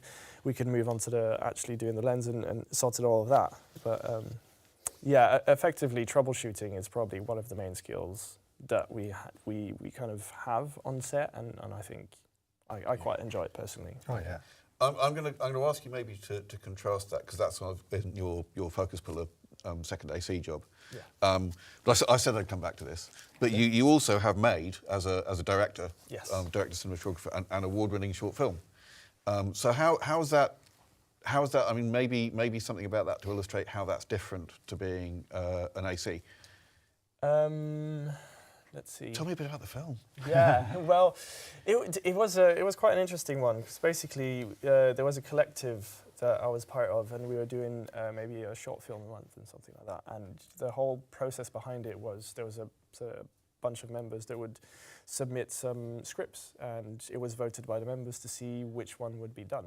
And the script that was voted for that month, I saw come up, and I thought it was interesting in the sense that it was very challenging, because there was a lot of, it was kind of a comedy. There was some VFX that was involved. There was an animal that was involved. So there's a lot of what I would say the things that you want to avoid. Never worked with animals or VFX technicians, right? Yeah, it's sort of, it's a hurdle throughout the whole thing. So I looked at it and I thought, right, I don't know who has the experience to pull this off. So let me just give it a go. I'll try, just for fun, as a challenge to see if I can pull it off, if I can do something with this little project. And it was an interesting one, because I thought, my process was, this is going to be quite complicated, so I'm just going to prepare as much as I can. So I broke down the script, I did some storyboards just to make sure I had every shot that we could, it already pre-planned, especially as on the day we always run out of time. So I was like, okay, like that I can know exactly what we need and I can cut the fluff out if we need to. And it was interesting because I had a couple of, for the casting, I had a few actors that I had in mind that had sent me a showreel and sent me a little clip of like an extract of the scripts, basically. And it's funny because who I had in mind to do the lead was actually the opposite. It turned out to be the opposite. So there was a villain and a superhero in the movie. And who I thought originally was going to be the superhero ended up being the villain, and who I thought was going to be the villain ended up being the superhero. But it was a really fun process because as it's a superhero, there's a lot of kind of design behind it, and we had to design the superhero suit and have a bit of a play with that. And yeah, to my surprise, it came back with a few awards that I wasn't expecting, which is great. It's a good little experience. Thank you very much. And Dee, we have a couple of minutes left. I think we have quite a short time now. But I'm just going to ask you again. Usually happens to lighting. I know, right? I'm so sorry. Do you have an illustrative anecdote that you could maybe? Well, I mean, obviously there is lighting specifically, because once we set up lights, we're kind of available on set for people who generally need help, right? Yeah. That's the way that I see. On bigger sets, that doesn't work that way, that, you know, everyone is doing just specifically what they need to do. But on smaller sets, you know, jack of all trades, and it's been my reality for my entire life, really. But I had, on a not so great side of things, on my first feature, we were very limited in terms of resources, specifically people. So I had my best boy who had an idea of what he was doing, and who was basically a spark, and I had some trainees, but they had no experience. And in one of the setups, we were just setting up a stand with a boom and a light. The first AD, assistant director, asked the cast to start coming to set, and I approached her and I said, look, the set is not safe yet. Are we okay to just remove the actors for a minute, and then once it's safe, I'll make sure that I'll let you know. One of the actors was standing right under where we were setting up. She left. 5 minutes later, the whole setup collapsed. Yeah, exactly. It wasn't deadly. Obviously, it can be, but it would definitely hurt her. But you know, you have like we're always trying to obviously avoid this type of scenarios. So on that side, that's one that I remember. And on the good side, I think, to be honest, I'm very biased to say anything about lighting. I love what I do. So it's, for me, I try to every day learn something new, anytime that I'm on set. As I don't know if many of the students here know, but I worked briefly with Attila in TV. And yes, that's some, I'd say, great stories, but I tend to just enjoy my days, really, because it tends to be very, very stressful. There's a lot of pressure. You know, people are going to ask you to finish something yesterday. It's very, yeah, pressure is always there. Make sure that you enjoy the process. Okay. Yeah. Thank you very much indeed. I'm told I only have a few seconds left, so this has come to a halt. This is the perfect timing, I think. So I would just like to remind everybody that this afternoon we have further panels. We have Universal Music Group coming at 2 o'clock. We have Digital Orchard coming at 2:40. No, sorry, my apologies, that's wrong. We have Universal Music Group coming, we have Digital Orchard coming. And we're also going to be playing some of Deluxe's past work. Oh, nice. Yeah, amazing, Great right? stuff, yeah. So thank you very much indeed. Thank you very much indeed for coming. We really hope that you've enjoyed your time with us. I think there's some fancy sandwiches in the green room. So, thanks for having us. So yeah. Thank you very much for having us. Thank you. Yeah. Thank you. Cheers. Are you all sitting comfortably? In July 2000. We had a team. The target was Millennium Star. Don't know anything about diamonds, but a bit of a piss take putting it where it was. The Millennium Dome. Maybe that wasn't such a good idea. There was this general feeling of failure about it. I just thought it was crap, to be honest. A bit of shit. The only exciting thing was the diamonds. These were first-class professional armed robbers. Gentlemen, fucking hands on the windscreen! I thought it was a publicity stunt by some film company, maybe Guy Ritchie or something.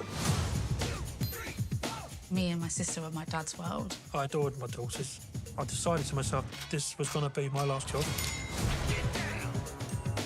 We needed to figure out how we're going to get inside that vault, get the diamond, and then get away. If we can pull it off.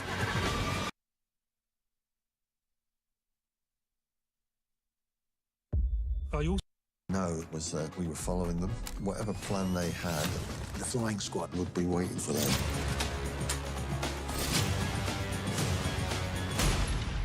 So, what are your thoughts on the police? I think they're all a bunch of... You can't help but be impressed by their balls. But even the best laid plan can go wrong. This was a big, exciting story. You're fucking right.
The ultimate tourist.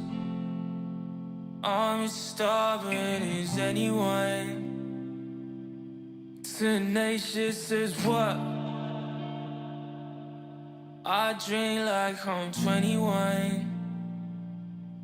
The ultimate tourist. I'm stubborn as anyone. Tenacious as what? I still drink like I'm 21. Feel like everyone's after me. Eyes are each after me. You're still for me. I'm not for you, but still my knuckles up. I was defending you. Just give me my hoodie back. This time represent you. Still got a chip up on my shoulder. Couple years when it didn't rain me. I don't really like getting old. Obsessions getting kinda dull lately. Really wanna see you smile like me, lay you down, head down like me. You could be wherever I could be.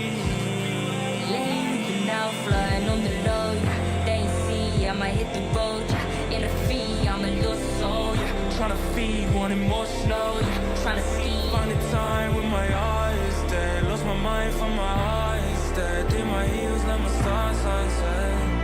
The ultimate tourist. I'm starving as anyone. Tenacious is what I still drink like I'm 21.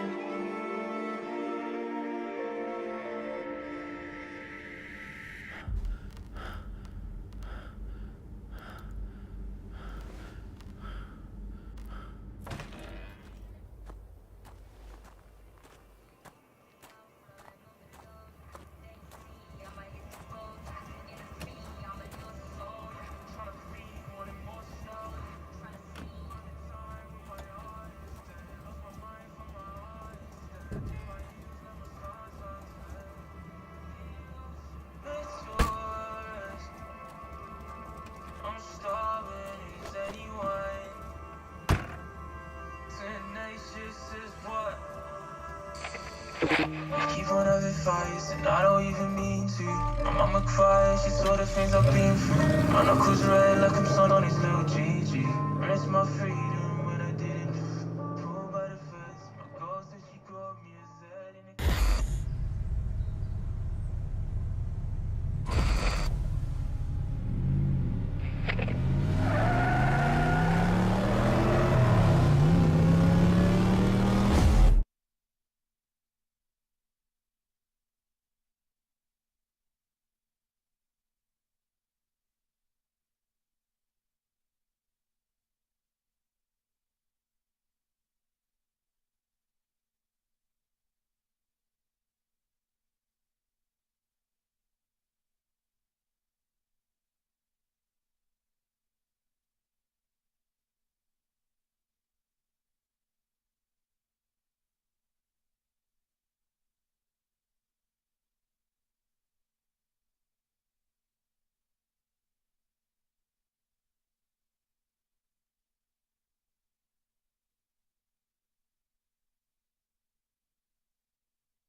scared.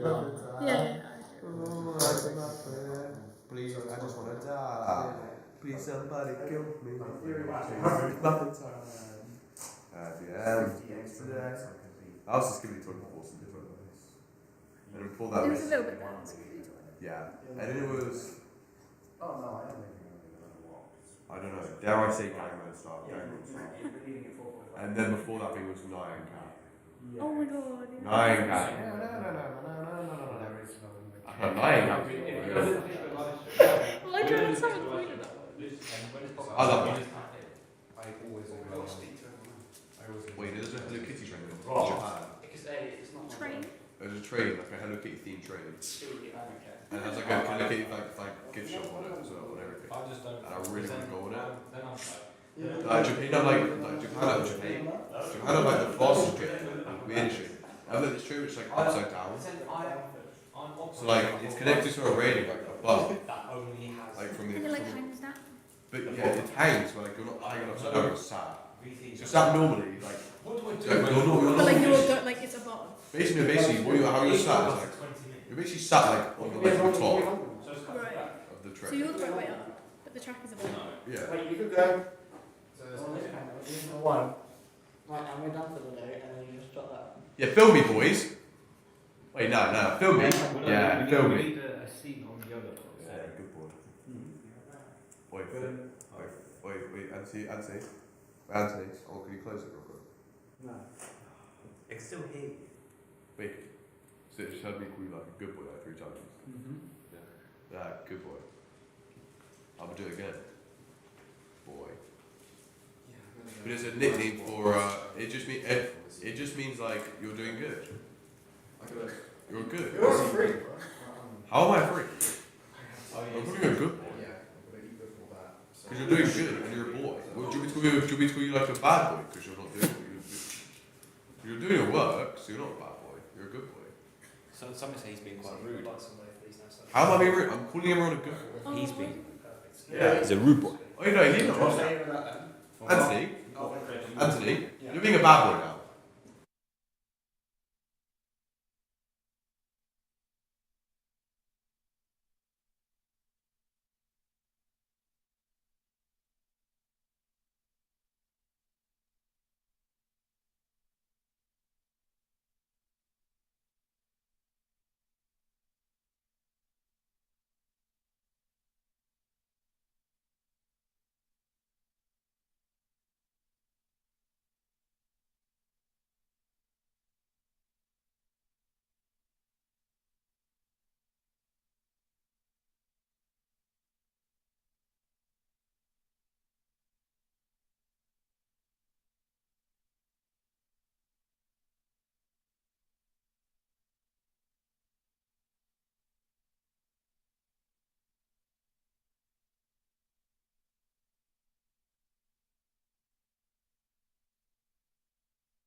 What if, I just fart on the mic? Yeah, let's not do that.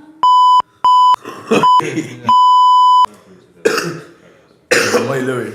Is it? Oi, Louis. Since I when? fart on the mic and you have to. Oi, Louis. Oi, Louis.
Yo, hello. This is fucking shit. We're just waiting in here for an hour. After the previous hour and a half of waiting. So, what we're gonna do now. What we're gonna do now is sit and do fuck all. Oh, sorry. What?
To say over to A3.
Okay, good afternoon everyone and welcome back to Creative Insights, which we are billing as an opportunity for students at Bucks College Group to hear directly from industry professionals and learn about life in film, TV and music.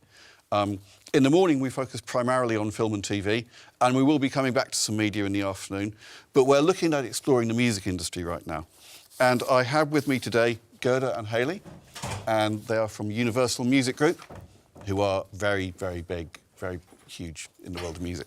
And you work as in people inclusion and culture in talent acquisition. Yes. So talent, you're a talent sourcing partner. That's and me. You're a talent operations partner. Mm-hmm. Okay, so I don't know what that means. What does that involve? So we manage all of the recruitment from point of advertising roles all the way through to offering people jobs. So that could be from entry level, we look after work experience, we look after internships, anything and anyone coming into Universal Music, that's what we're looking after. Okay. And is that the sort of same, what's the difference between acquisition and sourcing? Or is it the basic? Sourcing basically is the process of finding the candidate. So there's lots of different tools and ways to attract candidates, and it could be through direct application. So when you apply directly, that is direct application. But sourcing is more building the pipelines to find the best talent available. So we use different platforms on the internet, including LinkedIn is a big platform online that we can attract talent. So sourcing is kind of building that strong pipeline to find the best talent, and attracting, I guess, is us attracting. Okay, so I'm going to kind of start walking through this because I think this is of interest to our students, especially the students who might be leaving quite soon. So suppose I wanted to work for Universal. I've decided I'm a music student, I may be a performer, I may be a production student, but I think working for a label would be pretty cool. Yeah. And I think, okay, I'm looking through Universal is obviously the biggest and best label, obviously. And I would like to kind of find a way to jump on board. What ways might I have to do that? Yeah, definitely. Days like this, so we can come meet people, college insight sessions. We go to quite a lot of different music venues and speak to people there looking to get into the industry, but also directly to us, so on our careers page, LinkedIn, through our social media, and all of our kind of online channels as well.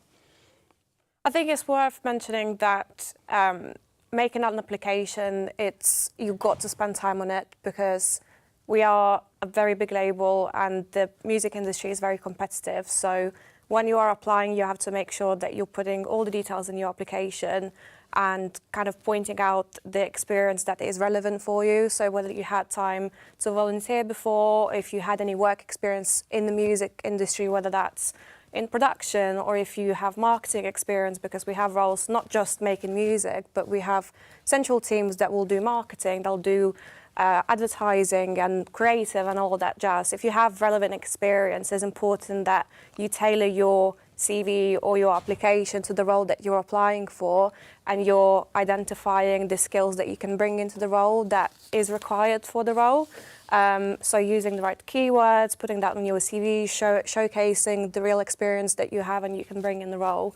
Obviously depends on what you're applying for, but it's very important to make sure that your application is directed to this role, not just a generic CV, because as you can tell, obviously music is very competitive Yeah. industry, so you've got to stand out.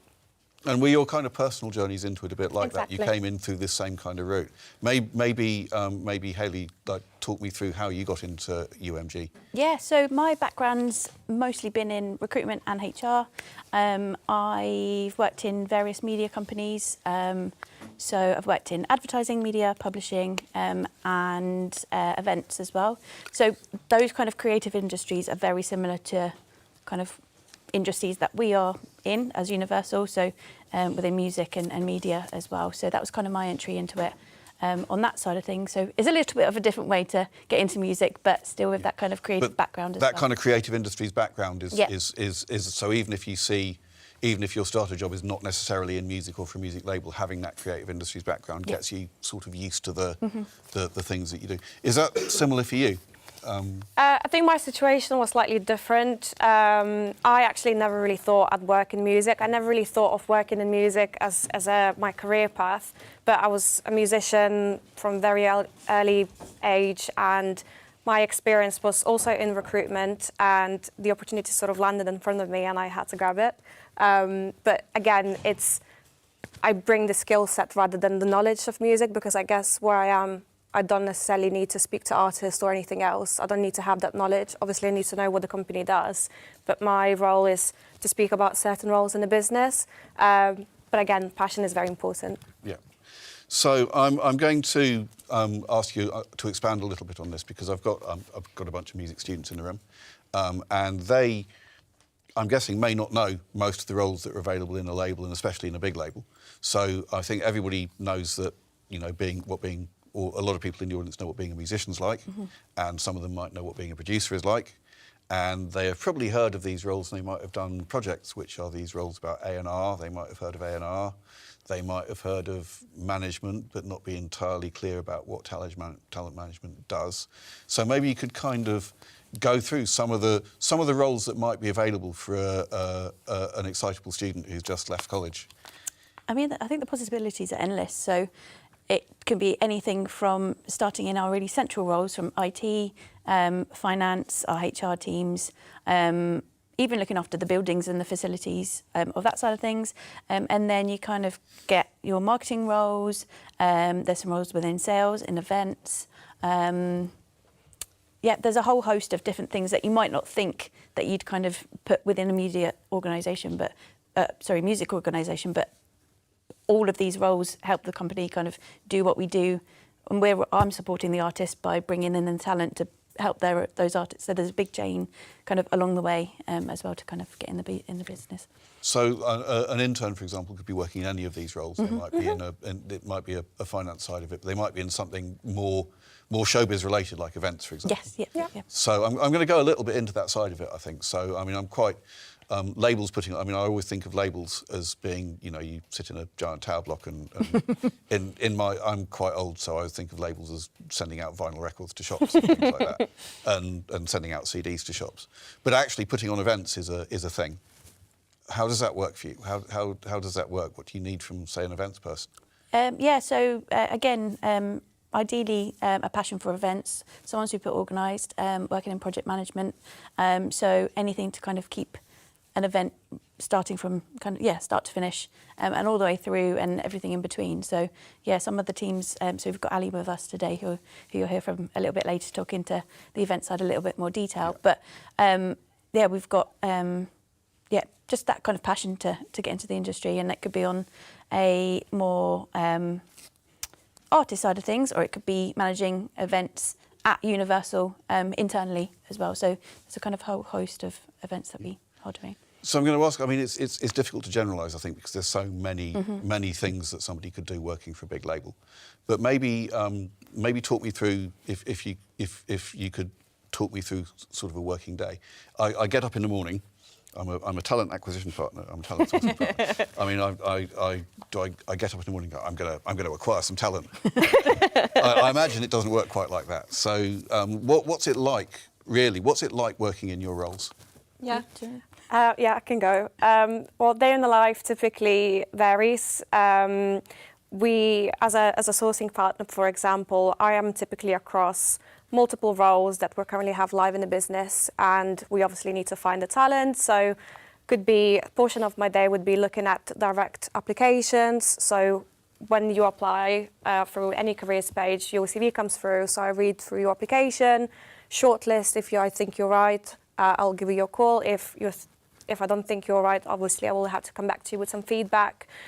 So building those shortlists, then a portion of my day will be to go outside of direct applications and try and find candidates.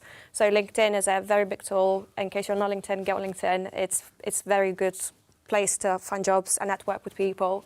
I'll go on LinkedIn and start networking with people, trying to build projects and try to kind of get shortlists and try and speak to those people to see if they'd be open to a role with us and engage with those candidates. And yeah, the last kind of portion of my day would be to just be on the phone all the time, speak to candidates, get to know them, find about their situation, tell about the roles available or the role they're applying into, and liaise with the rest of the company. So the hiring managers, we need to share the shortlist with them to say, these are the candidates, let's book an interview and kind of manage the process end to end.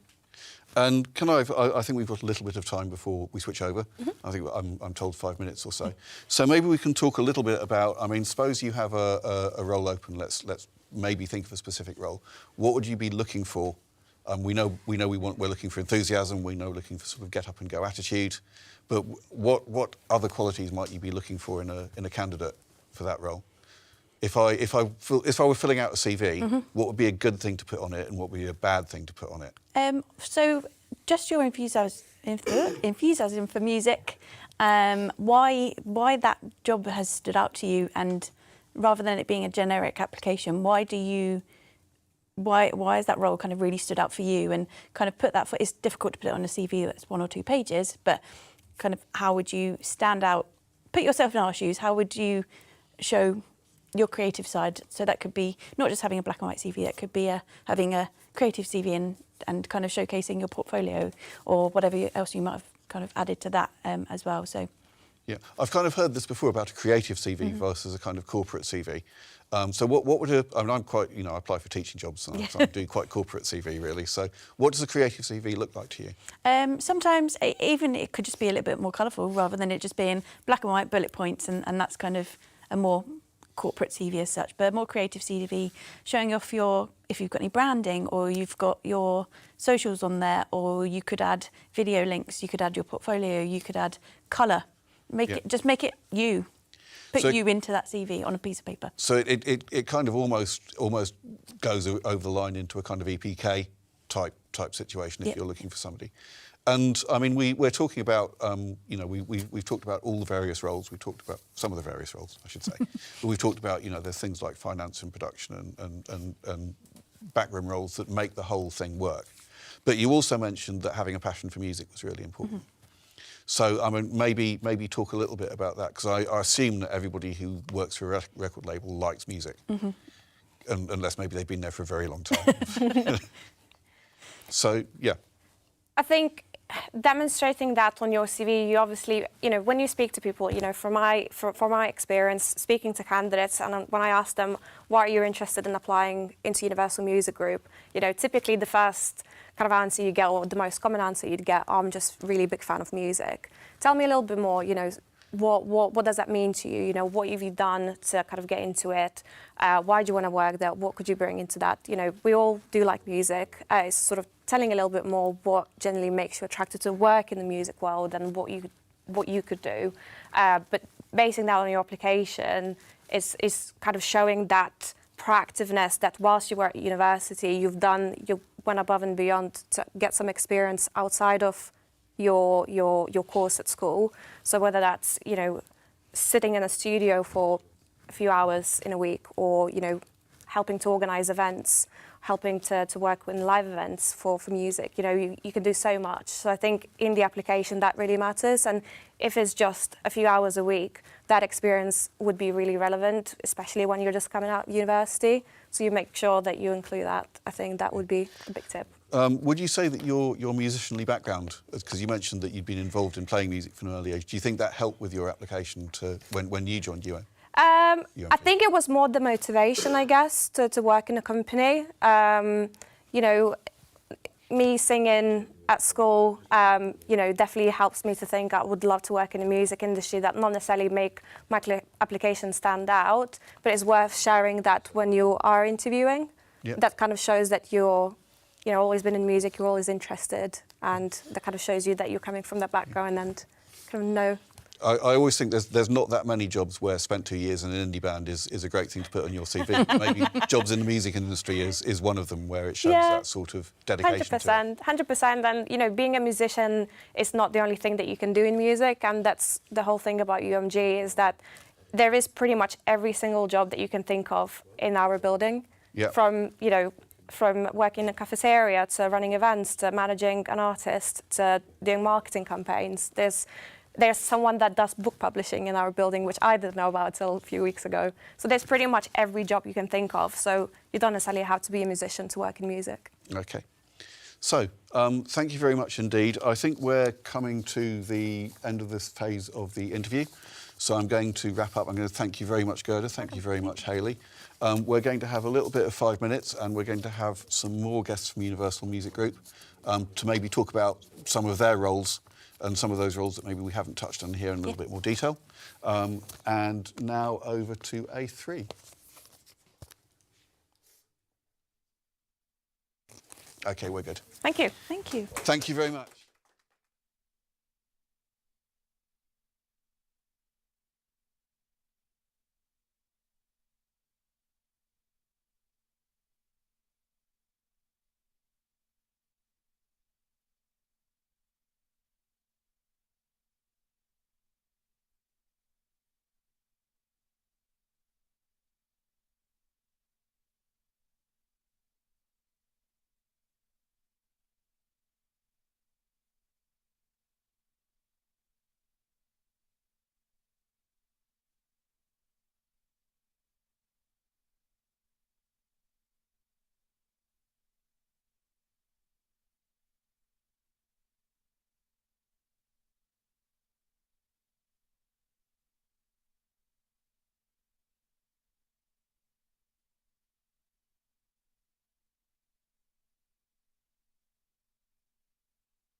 And we're back.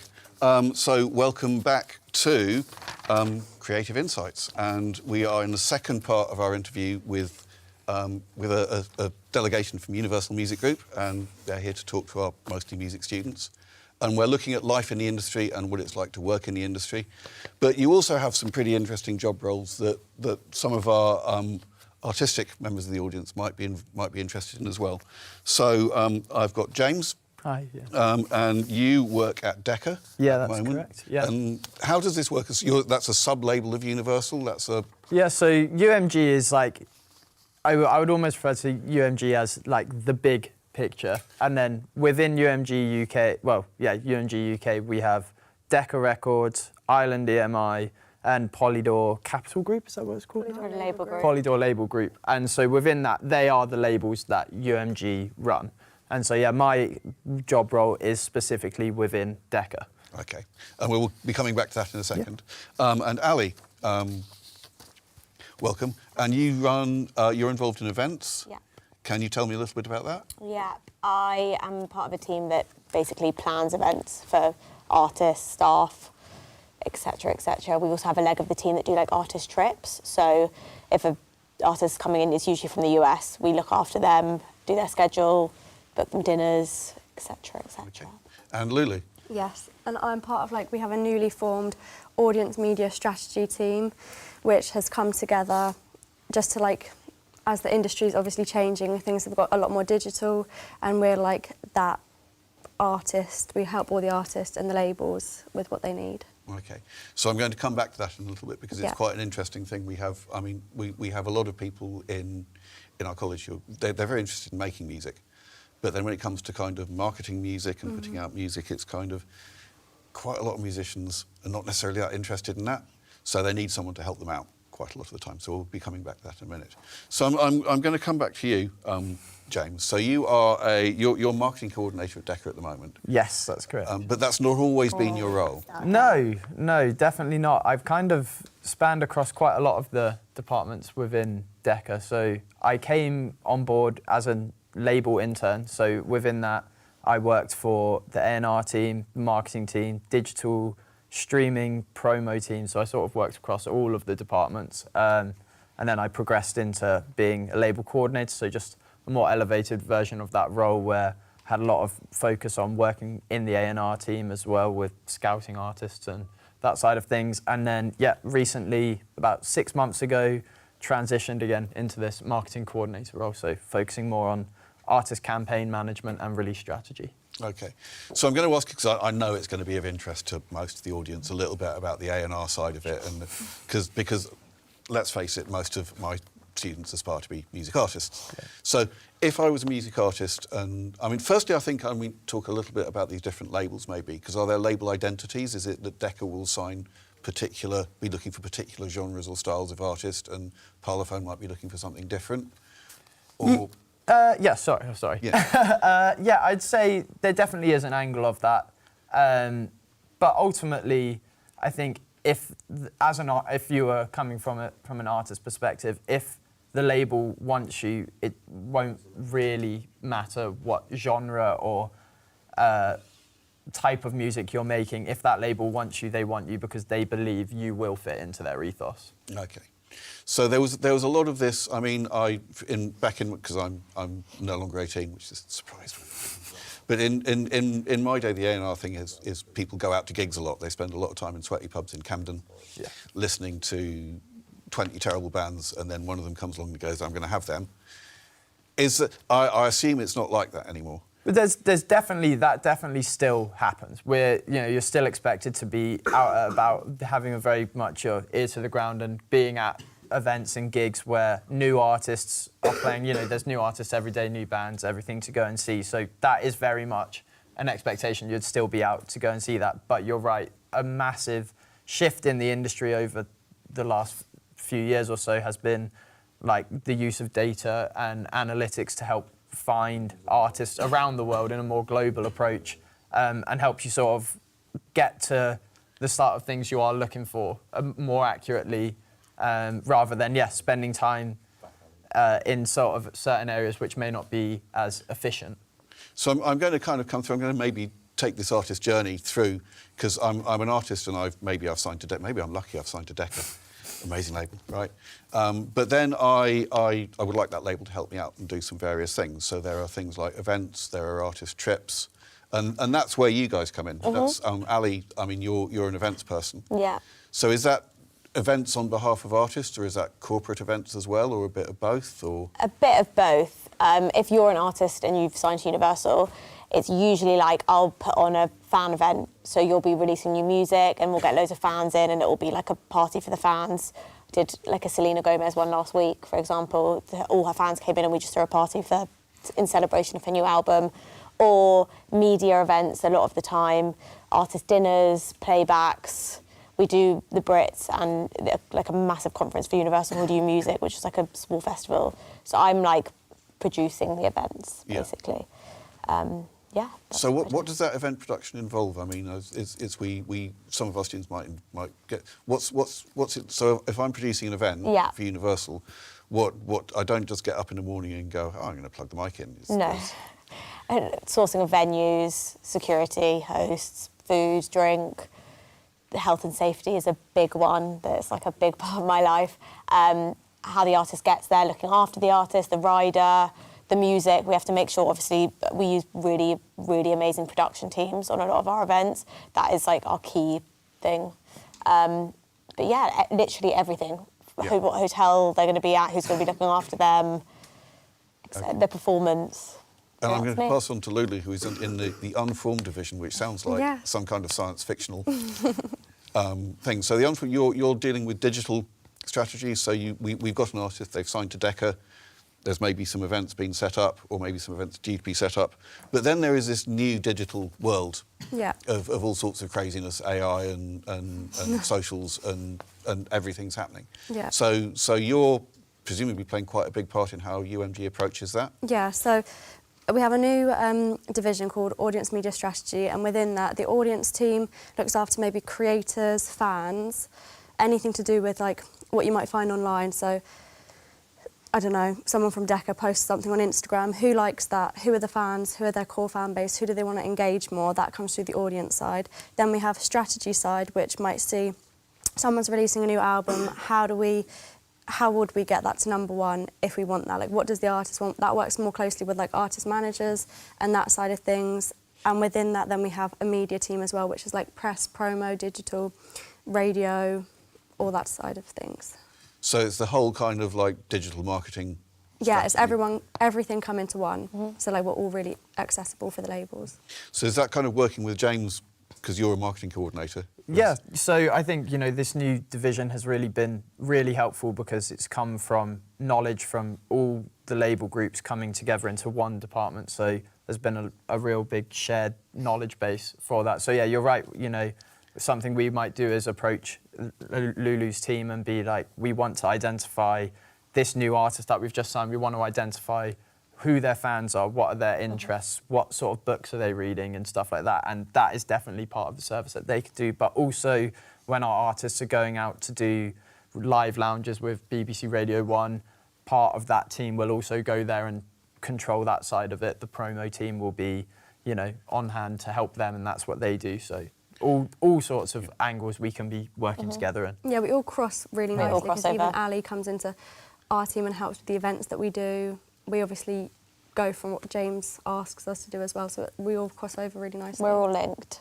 So it's not silos, it's kind of everybody has to work together. Yeah, definitely. So I'm going to, I think we've got a few minutes left, we've got maybe 3 minutes left, something like that, so I'm going to ask everybody quite quickly so very quickly, and this might be too quick, talk me through your day. I get up in the morning, I'm James and I get up in the morning, what do I have a cup of tea and then?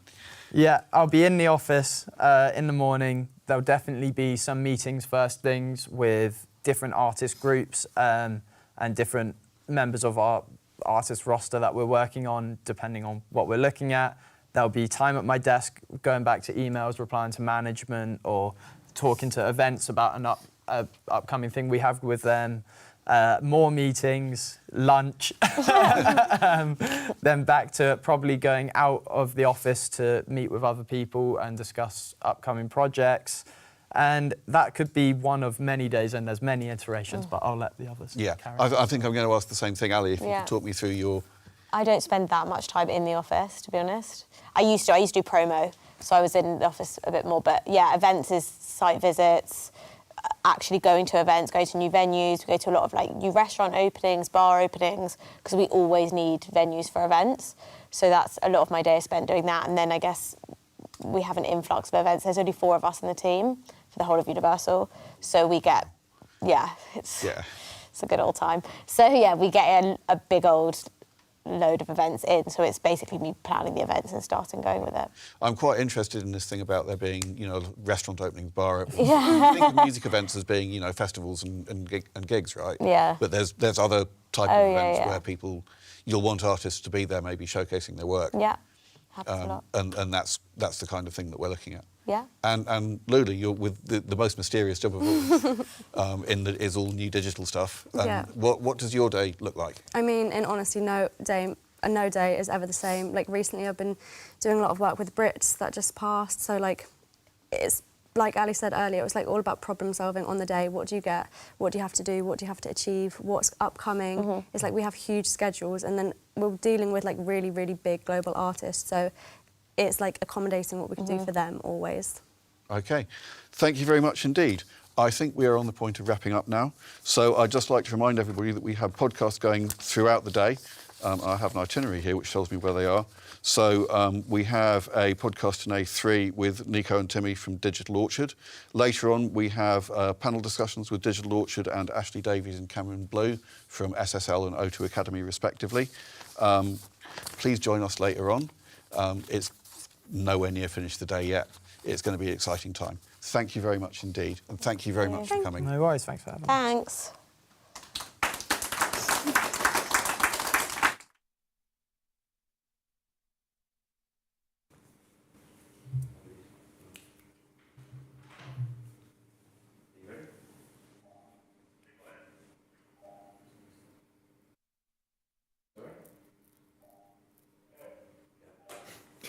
Okay, hello and welcome to the podcast studio, where we're going to offer you a 10-minute preview of a podcast which will be uploaded to the channel at some point soon.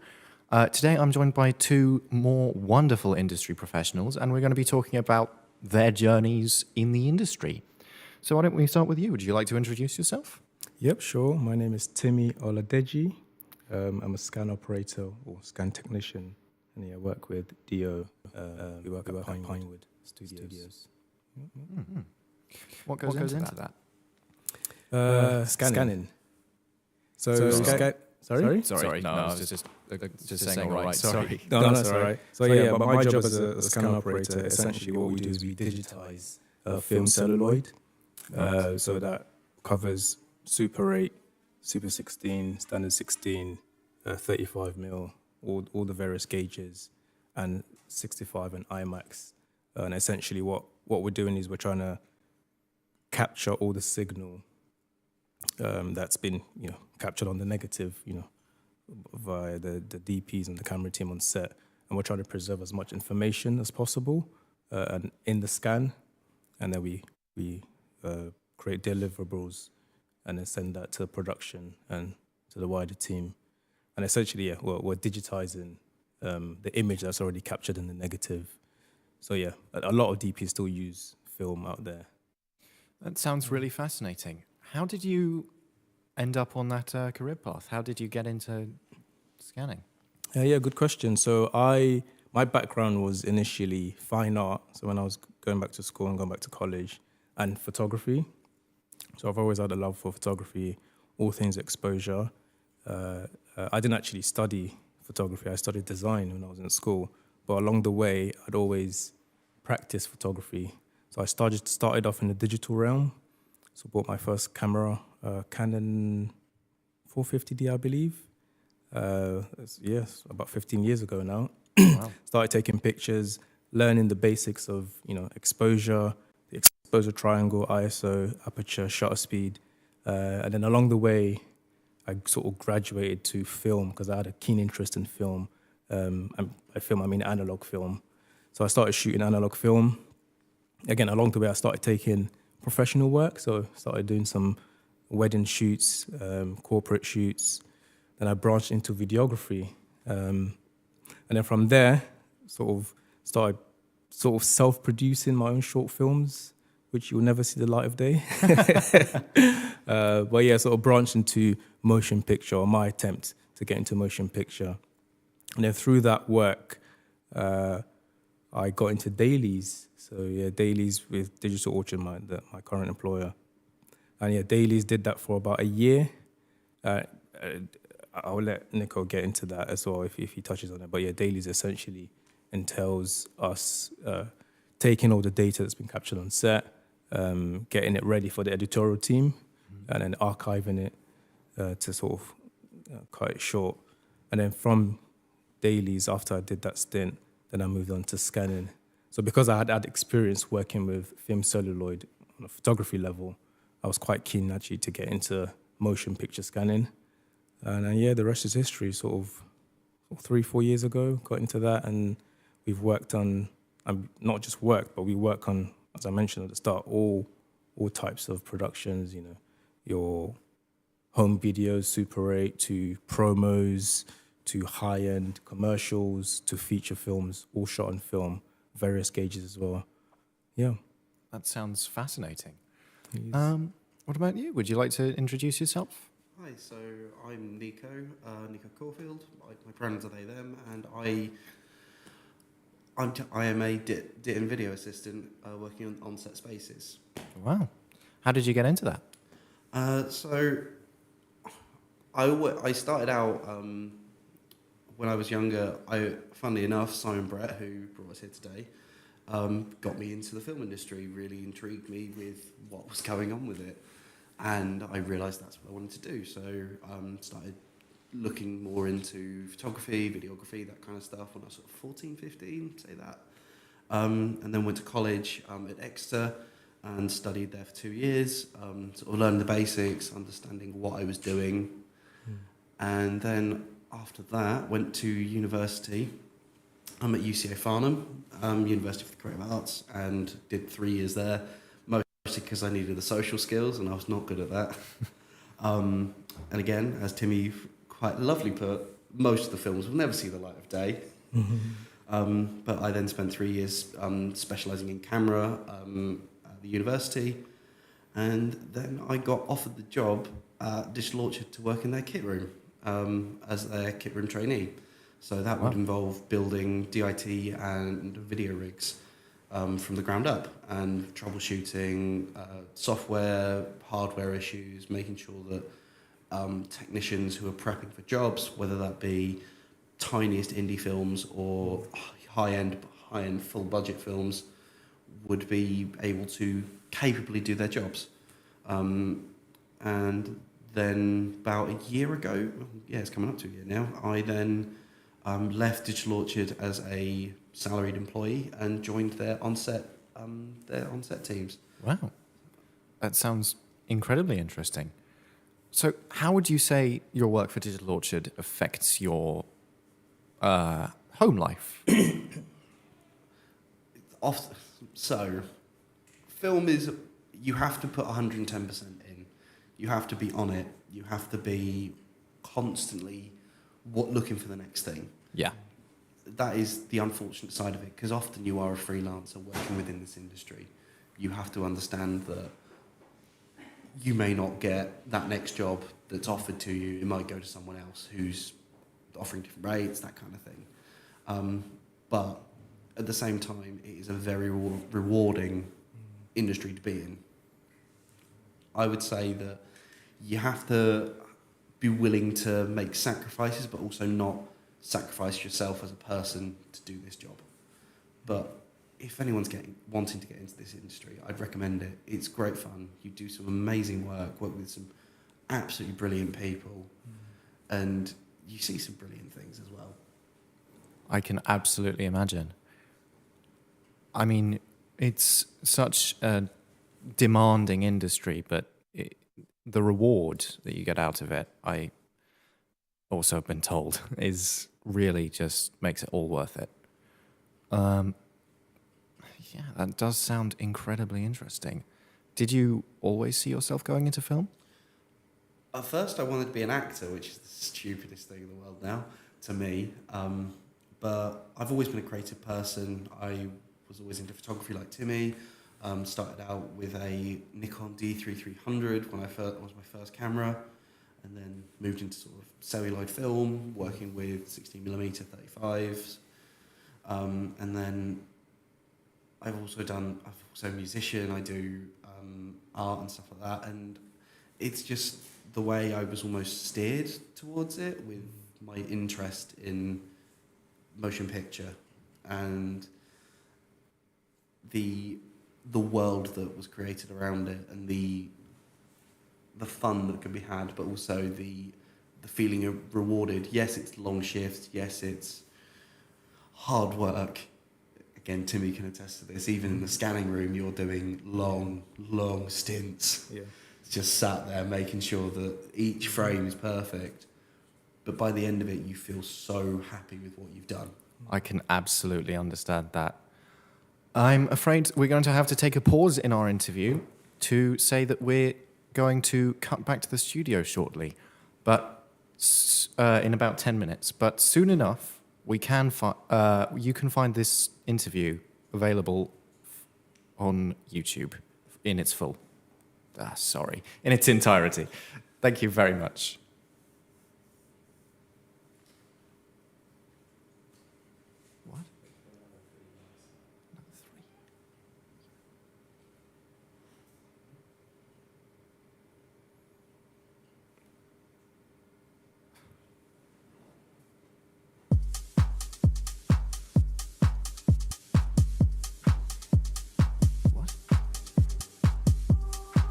Okay, sorry, we're having some difficulties. I don't know if we're on.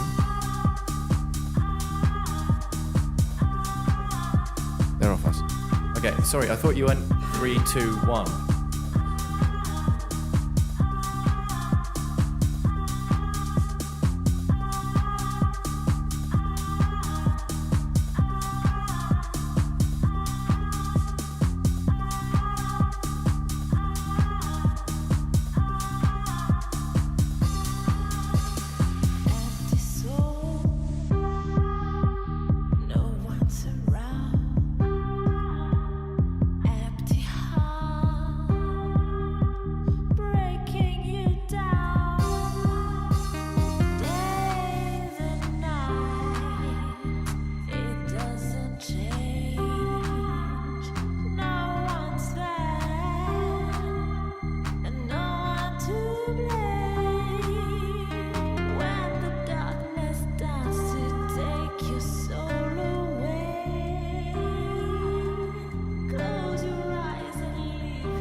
And welcome back to Creative Insights, the day where we are giving our students and anybody else who's watching it on the stream or on the later YouTube some insights into what it's like to work in the music and media industries. And I have with me this afternoon Ashley Davies. Ashley is a sound designer and audio engineer who also works for Solid State Logic. And we'll come back to that in a little bit. Yeah. And I have Cameron Blue, who is a technical manager at the O2 Academy Oxford, who can bring us insights into live events and how all of that technical stuff works. I'd like to welcome Ashley and Cameron. Thank you very much for coming indeed. Thank you for having me. It's really good to see you again. I should mention that Ashley and Cameron are both ex-students at this college. So this is kind of living proof that if you come here and do our amazing courses, you can go on to have an amazing career. That's my advertising bit over. Ashley, I'll come to you first. So I've kind of followed you through your career. You left us, you went for an internship at Avid, who make Pro Tools, and then you worked your way up at Avid. Yep. And then Avid, things happened at Avid to everybody in the education team at Avid. Yes. And now you work for Solid State Logic. Yes. So how did that happen? So yeah, I studied here. I was here for 4 years, studying music tech, and then I did the HND, kind of left halfway through. And then, Avid, I was there for 10 years, and then now I'm working as the head of education for SSL, so developing their entire education to strategy and partnership programs so that we can start teaching students on SSL products. Okay. And Cam, coming to you, you are last time I spoke to you, I think you were deputy technical manager at O2 Academy Oxford. Now you're a technical manager, so you've climbed one step further. Yeah, that's right. I think I've been technical manager now for about a year and a bit, 2 years. I originally started as deputy tech after being a regular freelancer for that for O2 Academy Oxford. Before then, I was merely shadowing when I moved there for university. Quickly through constantly shadowing and constantly offering to freelance. I got the job as deputy and then since then technical manager. Okay, so I think we might come a little bit towards that journey and how that works for those of our students who want a career in live sound, and I know that we do have a few, how that kind of works in terms of doing the shadowing and working your way in and freelancing to a permanent role. Yep. I'm going to have come back to you, Ashley. So you work for SSL. And you told me, I mean, SSL sounds like a really cool place to work. It's amazing. It's amazing. Yeah. You can tell me a bit about, I'm quite happy for you to tell me a bit more about Geek SSL. out, yeah. Geek out over SSL. But you've got another hat as well. Yes. And you do sound design and mixing and audio post. Yeah. Can you tell me a little bit about your experience doing those things? Yeah, so while I was at Avid, I took a brief kind of break. I call it the sabbatical. And I went to go and work for Pinewood's creative audio team. And I initially started off as a mix technician, very much, maintaining the studios, the mix stages that we had, and I think it was about 7 mix stages that we had, and very, very used for various things. So, we had some that were for localization mixing, some were for domestics, which were, your feature films. So they all had their different purpose and they all had different rigs. So I had to get to know all of the gear and learn to support it, set it all up, all that kind of stuff. And then I left there and decided to become freelance in sound design, because even while I was studying here, sound design was always kind of my passion. So I kind of then started doing some freelance stuff just through connections that I'd made in the industry. So then I picked up a feature film and then, bits and bobs along the way. And I was just doing that as freelance kind of on the side while I went back to work for Avid, which was nice because while I was working at Avid, obviously I was working in education as well as with SSL, but I was able to have real world experience. I knew what I was talking about when it came to audio education. I knew what to implement and things like that. So you knew what when you were talking about when we're teaching students sound design, you can come in and say, but what it's actually like is this, which is kind of what we're doing today. Exactly. It's like what it's actually like. And Cam, so you're kind of local to me really, because you're in Oxford. Just down the road. Yeah, I've seen you around basically. I kind of go to gigs and there you are behind a desk. And you were shadowing a few years ago. So how does that? Let's go through that process of you went to SAE, as I believe, and then you graduated from SAE and you were following local sound engineers around? Didn't graduate. You didn't graduate? No, stopped after the first year. So in my first year of SAE, the O2 Academy Oxford were offering like a shadowing scheme to my local students. I think it was part of a 20th anniversary scheme. I heard about that. I wanted to get my name in. I'd kept shadowing and basically nagging the technical manager at the time, hey, can I have some freelance work? I'm trying to prove myself here and get on it. Proving myself through shadowing was the way to get in. So I kept doing that. The deputy job opened up in about 2019, and I took it, latter end of 2019. So I had the job for about a month. And then furlough. Yes, yeah, and then furlough, and then back raring to go afterwards. It was basically using my knowledge from coming here and learning about live sound, but putting it into a real environment. It's all good doing it in a classroom, but I think really you need to be in a venue, dealing with musicians, dealing with time crunches, to really learn how to do the skill. And that is what the shadowing was able to offer me.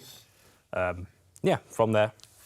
And that wasn't, from what I recall, that wasn't just in the O2, because I've seen you following local sound engineers around other venues. Yeah, it was getting my name around, really. There was a couple of venues in Oxford at the time that I'd work at as well, so the Bullingdon, the Cellar, a couple of warehouses as well, and rental companies. It's all about getting your name out there and essentially showing that you can do this job. And the only way to do this job is to do this job. And I think something that both of you have in common a little bit is a little bit of value in diversifying the skill set, because as I recall, I first saw you in the O2 behind a lighting desk, I think, and as I said, you've done sound design and mixing and these very technical roles, making sure everything works properly. So there's a kind of, can you maybe talk me through the sort of skill set that, because you think live sound engineer, they just do mixing desk, right? But I imagine that there's a range of other skills. And a sound designer does more than fiddle with samples. I'd say in my environment especially, it's a lot of people skills. It's not just being able to do the job well on a desk. You have to be able to deal with people and manage expectations in a venue. every venue is going to sound different. If a band's on a tour with a different engineer every night, you need to be able to manage those expectations and reassure them that you can do what they want to do, and also at the same time bring expectations down to say, look, we can't do all this, we need to do all that, let's focus on the important things. Yeah. So a lot of this job, I believe, is people skills. Maybe 60% of that, and the rest being technical skills. Yeah. So you have to kind of negotiate, so I'm coming in to play at the O2 so I'm playing downstairs at the O2 with my band to 1,000 people, which is quite unlikely, but So I'm doing that, and I'm saying to you, I want this, and you're saying, well, we can't necessarily deliver that, but we can do something. We'll do our best to get as close as. Yeah. Yeah. That's what we'd say. How does that work? Are there kind of artists who are difficult about stuff like that and throw their toys out the pram, or is it all quite... We generally get quite a good range of artists at our venue. We do have some artists that are a bit fussy about things, but the thing is, no venue is going to be perfect in the world, unless you're touring arenas in which you can make your own venue. But it's not... It's being able to deal with the tools that you have and sort of go, look, I know what you want is not here. We'll do our best to get close to it. Yeah. That tends to be the main idea. Yeah. So I'm going to kind of come back to both of you a little bit. I'm going to ask you this question that I've been digging down with all day. Is kind of, what's your day like? Because, sound design sounds amazingly cool. Being a mix technician, it sounds like I'm going to be on the mixing desk, but actually I'm spending a lot of time making things work. Mm-hmm. But then again, there are other things that you've done which maybe are more on that less making things work and more doing things element. So suppose I'm a freelance, imagine I'm a freelance sound designer. I want to be a freelance sound designer. I've listened to you and it sounds like an amazing job. Yeah. What does my day look like? I get up in the morning and... Yeah, well, so typically, well, it depends on where you are within the project, I guess, but, say we're starting from fresh, usually you make sure you get a cup of tea or a coffee, because caffeine is very much needed. You will be doing long hours because you will end up behind. That's normal. You're working to very, very tight deadlines. But, typically, I wouldn't be when I'm doing initial stages of sound design. In fact, the last feature film that I'd done was entirely remote. There was no in the studio until we got to the mix. So the last film I did both the sound design and the mix on. And I had another guy doing the mix with me.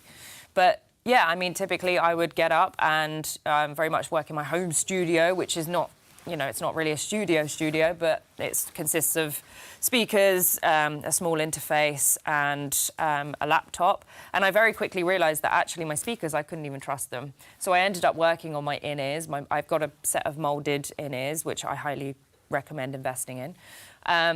And I would just sit there on Pro Tools and I would do a rough run through of the entire film, so reel to reel. This one was a continuous film, so it means that it's not split up into reels, but majority of the time it is, but this one was just a bit different. I do a rough run through with my spotting sheet, go through anything that really stands out that needs filling in, so any gaps that are very, very poignant. Jot down the timestamps or the time code onto my spotting sheet. What sort of sounds am I looking for? Is it gravel that's missing? Is it a big truck? Things like that. And then that's where I get cracking on that side of things. It only comes down to once you've filled in the bigger gaps, then you go through reel by reel and really fine tune those little bits, because there's always bits that you miss, And I've always said the sound designer's job is you're trying to make sure your work goes unnoticed. So if your work goes unnoticed, you've done a good job. If people notice your work, you've done a really bad job. Unless you're trying to create, Jurassic Park, big dinosaur sounds, then you want people. We love that. You want people to notice, yeah. So you're doing it. So a lot of this is, I think people might be a little bit surprised to learn that even for a feature film, quite a lot of this is basically on a home rig. Yeah. Is that normal, or is that? I think it is these days. In fact, even when I was mix teching and I was working on Radioactive, which was the Rosamund Pike film, and the sound designer, he's a great guy, but he's from Ireland, and he was just solely remote, and all of his work is done remote. He's got a setup at home. He's got a 5.1 setup at home. I don't. I just had stereo. But yeah, it's very normal to just go, do that remotely, and then you take that to the mix stage where where you do need that, you need the large format consoles to be able to mix. Okay. So Cam, I'm imagining that your work is not remote. No, not at all. Not at all. So- as much as I tried to make it, Yeah. it's not. So what's your because I mean you talked about, and I'll probably come back to Ashley, to you as well with this. You talked about crunches, and this is a thing. This is a kind of tech industry term for when nothing happens for 3 weeks and then suddenly it all happens at once, and you have to do everything very, very quickly indeed to a deadline. So this idea of sometimes it's quite chilled, but sometimes there's a crunch, and you have to just get everything done under a bit of pressure. So is that kind of the pattern of your days or the pattern of your weeks? We try not to let it be, but sometimes it is. I mean, the day normally starts with checking an advance from a band. An advance is when we get all the information they have, so what instruments they're bringing, what lights they're bringing, what they need from us. Normally that's done a few days in advance, but it's always good to check it on the morning of. The morning is then letting the band in, getting everything loaded in, organising your team of staff to, okay, I need 2 engineers there, or I need some crew to help move that bit of kit. We go from there, and then sound checks happen about midday. Depending on who the band are bringing, because most bands will travel with their own engineer nowadays. There's a bit of time management involved in there as well, so a band might need 2 hours to sound check, but might really ask for 3. We've got to keep that in rein. Making sure that we have time to do the support acts as well.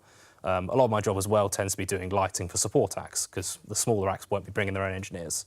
So it's a lot of time management, getting everything sound checked and ready for doors. Then operating the show, packing all the kit away and going home. Okay, so just easy, just operating the show, packing your kit away and going home, right? I mean, that is simplified, but generally that's what the day's like. So operating the show, I mean, we're talking, and I've talked to our technician Dave about things like this as well. So operating the show, I think, again, we have this kind of understanding that operating the show is, you're there, you're continually, you have to set up completely anew the sound desk between the support act and the main act and move a lot of faders and tweak a lot of EQ and dials and stuff like that. But is that the case with digital desks?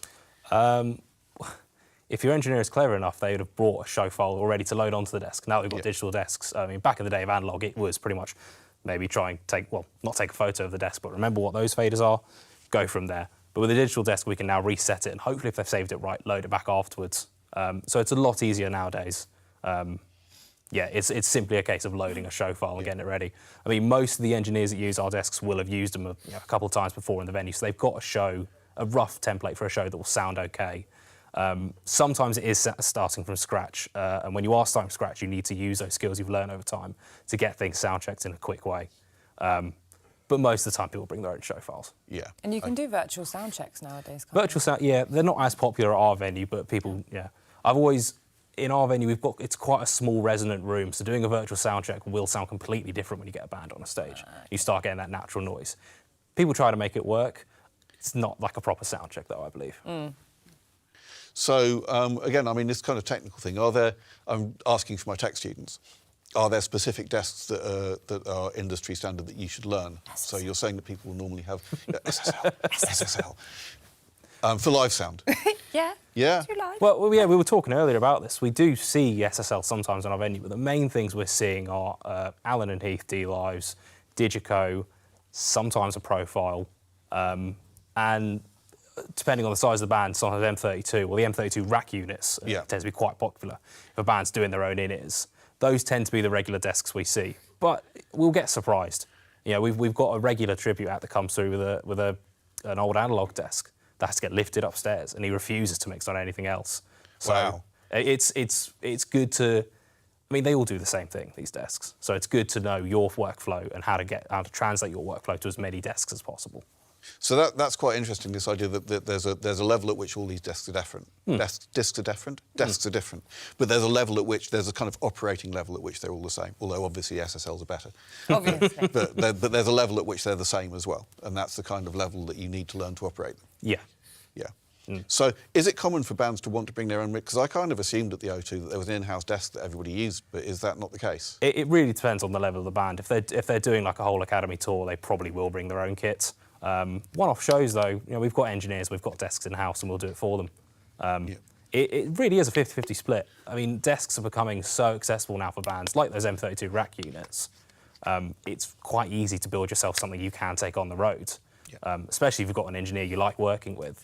I mean, if you were touring, you can't trust every venue in the world. If you want consistency and you want your show to sound the same across every venue, then yeah, you bring your own desk and your own engineer. It's a 50-50 split though, really. Yeah. So I want to ask a little bit, because I mean, you now obviously are in a more permanent, you're both now in more permanent roles, but you've both experienced the kind of freelance world of sound design and of sound engineering. So, again, I assume that one of the things you have to do after your cup of coffee when you get up in the morning is to find work. So how does that work for you in those fields? I mean, I've been quite lucky in that I got a lot of my work through my contacts that I made when I got into the industry via Avid, and through Pinewood as well.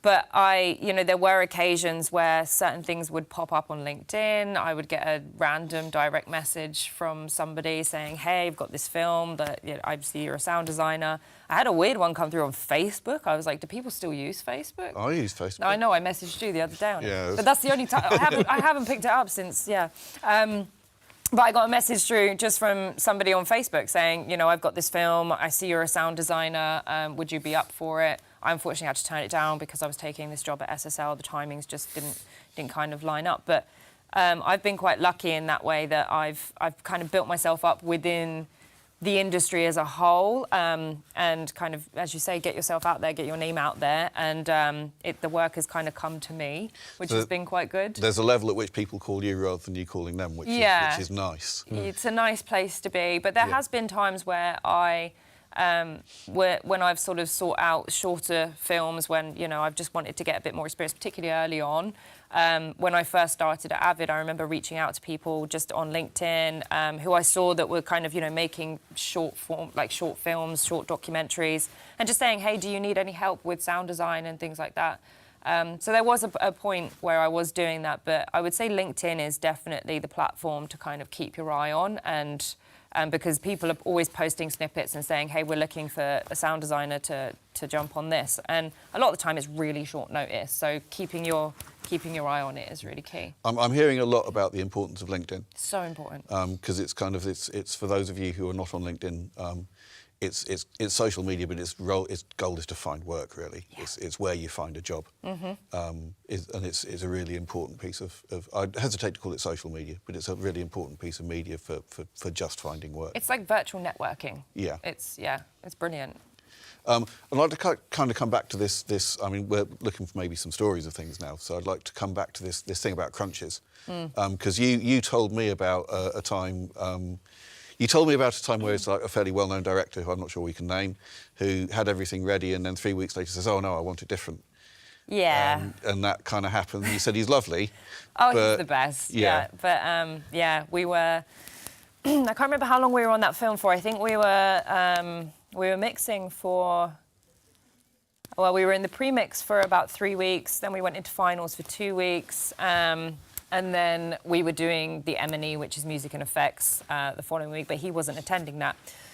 And the film was due to premiere at Cannes Film Festival. And it was also nominated for a Palme d'Or award. And it was literally a week before. And we get the call to say that the director had decided that the birds were too loud and that he wanted to bring the film back in to be changed, to have the bird sounds pulled down a bit. At which point, we're all sort of like, can you not just deal with it? It's like, and I'm not joking, the birds were literally like 2 decibels too loud. Not even 2 dB. It was, so we brought the film back in, but with that, it has a bit of a knock-on effect. When we pulled it up, there was a lot more things that he wanted to change, because he then had a kind of fresh pair of ears on it, and we realised, OK, no, he's not entirely happy with the film. But we then only had 1 week to create all of those deliverables again. And there is a lot of deliverables that need to be done, because this was being mixed in a 7.1, but then you have to do fold downs. So that in your deliverables, you print 7.1, you print 5.1, and then you print left total, right total, which is just stereo, but we refer to it as LTRT. And you have all of those as well as the different deliverables. So you have an M&E version of that, mix and effects, and you have to, again, print all 5.1, 7.1. So when a smallest thing is changed, you then have to redo all of your deliverables, which takes a good few days to do. So, yeah, I was pulling... Just because there's a lot of them? Yeah. Because this term deliverables, I don't know how many of our audience members are familiar with it. So maybe talk through what is a deliverable to you? So it's the printed mix, essentially, but in various forms. So, for example, you would deliver just the music and effects. So you would print that, you would record it onto a separate track, you'd print that version of the mix, but you'd bus within, we use Pro Tools, but you would bus only your music tracks and your effects tracks, and it would just print with, so you wouldn't have any dialogue. And that kind of thing is used for when we're doing localization. So when that then needs to get sent on to be dubbed into a different language, they don't obviously need the English dialogue included in that because they're going to record a different language on top of it. So there's a whole bunch of different reasons why we print all these different deliverables. But essentially, it's a print of the mix. Big list. It's a huge list, yeah. So Cam, is there something, I mean, can you maybe tell me a story about something, maybe, is there something that's happened at the last minute where, and we don't have to name any artists. It really depends what I'm allowed to talk about here. Yeah, I think maybe no names. I think maybe no, I mean, from my point of view, you can talk about whatever you like, but from your point of view, maybe it's not wise to name particular artists. Absolutely not. I don't think it's wise to name any artists who are never talking about an artist like this, because you never know what artist knows who, and when they're trying to get work with someone else. There was one particular show we had which they were just very rude people. They were very demanding of basically they wanted the stage to be theirs, they wanted certain times. Very frequently at our venue we do this thing called a club turnaround where, so 10 o'clock the gig will finish, we have an hour to turn it around into a club, and then 11 o'clock, that's when our club starts. A lot of the money in these, I mean, it's the same with the Bullingdon, I believe, is that actually quite a lot of the money that the venue makes to keep going is made out of the club. Yeah, exactly that. And we need to do these events. As much as it sucks for a band, these do happen, and we advance it well ahead of time to make sure they know what's going on. This particular band we had were just refusing. We said, right, so your showdown is at 9:30 and you're going to curfew is at 10 o'clock? And they went, no, you'll have the stage back by 11:15. Like, no, that's not how this happens. This is our stage. You need to get out of here and change over in time. And they were just refusing to let our staff on the stage. This is where the people skills comes in. You need to be able to talk people out of these situations because ego gets very inflated on a stage. And you need to be like, right, let's be realistic here. It's not going to make a good fit name for yourself if you're causing problems for us, because we're going to talk to each other. All the other venues are going to talk to each other and let them know that you are a horrible band.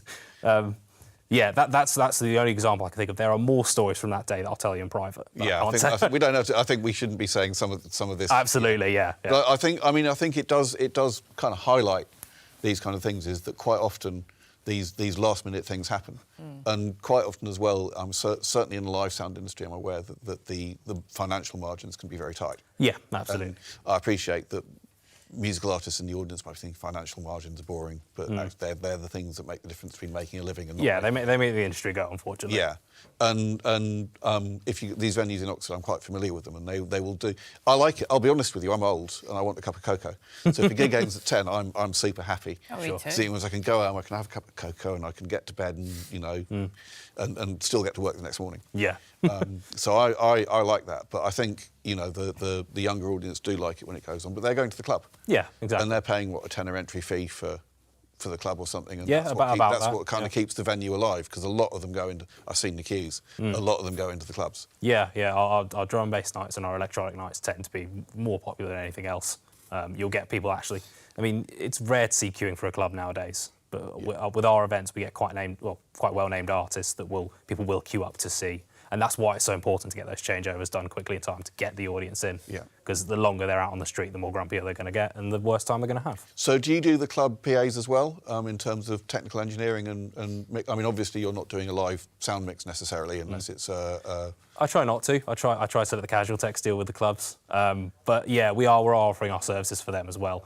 A DJ's never turned up with their own engineer. We have to set everything for them. I mean, most DJs won't turn up with their own decks. We set everything up in time for them to use it. And it's important to know where everything plugs in. You have to think like a DJ, what are you going to want and how's this going to work? But yeah, we tend to provide all the production for the club nights, really. from video walls to lighting to audio, microphones and everything. So thinking like an artist is quite important as far as that kind of thing's concerned. Yeah, yeah. Okay, so I think we have a couple of minutes left to wrap up. I'd like to firstly thank you very much for coming, and I hope that we've given people a good insight into what it's like to work into your industries. I'd like to do a little bit of a reminder. We have one more of these sessions to go, where we are talking to Nico and Timmy from Digital Orchard, and that will take us through to the end of the day. In the meantime, I believe there are still podcasts happening in A3. It's been a tremendous day so far. Thank you so much for coming. Thank you. Thank you very much. I really hope that you've enjoyed it. Okay, I'm told that we're not doing any more podcasts. The podcasts are finished. So. Oh, we're not doing the next. You know what? There's a podcast we're not going to do, and there's a podcast we are going to do. That's got to So be. there will be podcasts, but I don't know which ones they're going to be. But it'll be fine. I'm again. Thank you so much for coming along. It's been a pleasure to talk to you again. And you. And hopefully you've enjoyed it as well. Yeah. Thank you. Yeah. Okay. Cheers. Thank you very much, Ashley and Cam.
Okay, hello everybody, and welcome back to the last panel of Creative Insights.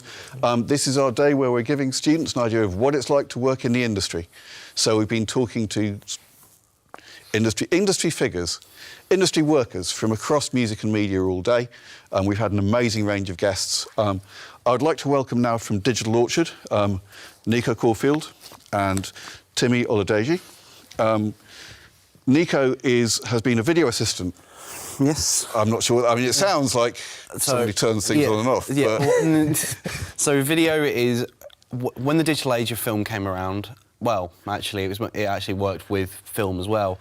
But basically, what the whole point of video is it means that the director and any member of like crew, so say hair and makeup, need to be able to see this character and what their hair's going to look like, and if there's something goes wrong during a take, that they will see it at all times. Yeah. So it means that you can also play back any footage and keep that workflow going as it should do. That's what it's meant to be. And as a video assistant, my job is to make sure that the monitors are where they should be, or cabling's done, and also to operate when the operator has to do something else or go deal with something else. So it's very much a responsibility. Okay, so hold that thought because I'll be coming back to that. I mean, we've got this world of operators and assistants, and sometimes this word assistant comes up and it sounds like, oh, they're an assistant director, they're a video assistant. But actually, it's kind of the fixer a lot of the time. A lot of the time you are the troubleshooter. Yeah. And Timmy, you are, I'm going to read this off the thing, you do film scanning and technical production. Yep. What is film scanning? Film scanning, so for those of you that don't know, that DPs and filmmakers still shoot on film, like actual celluloid film. Okay. 35mm, 65, 16.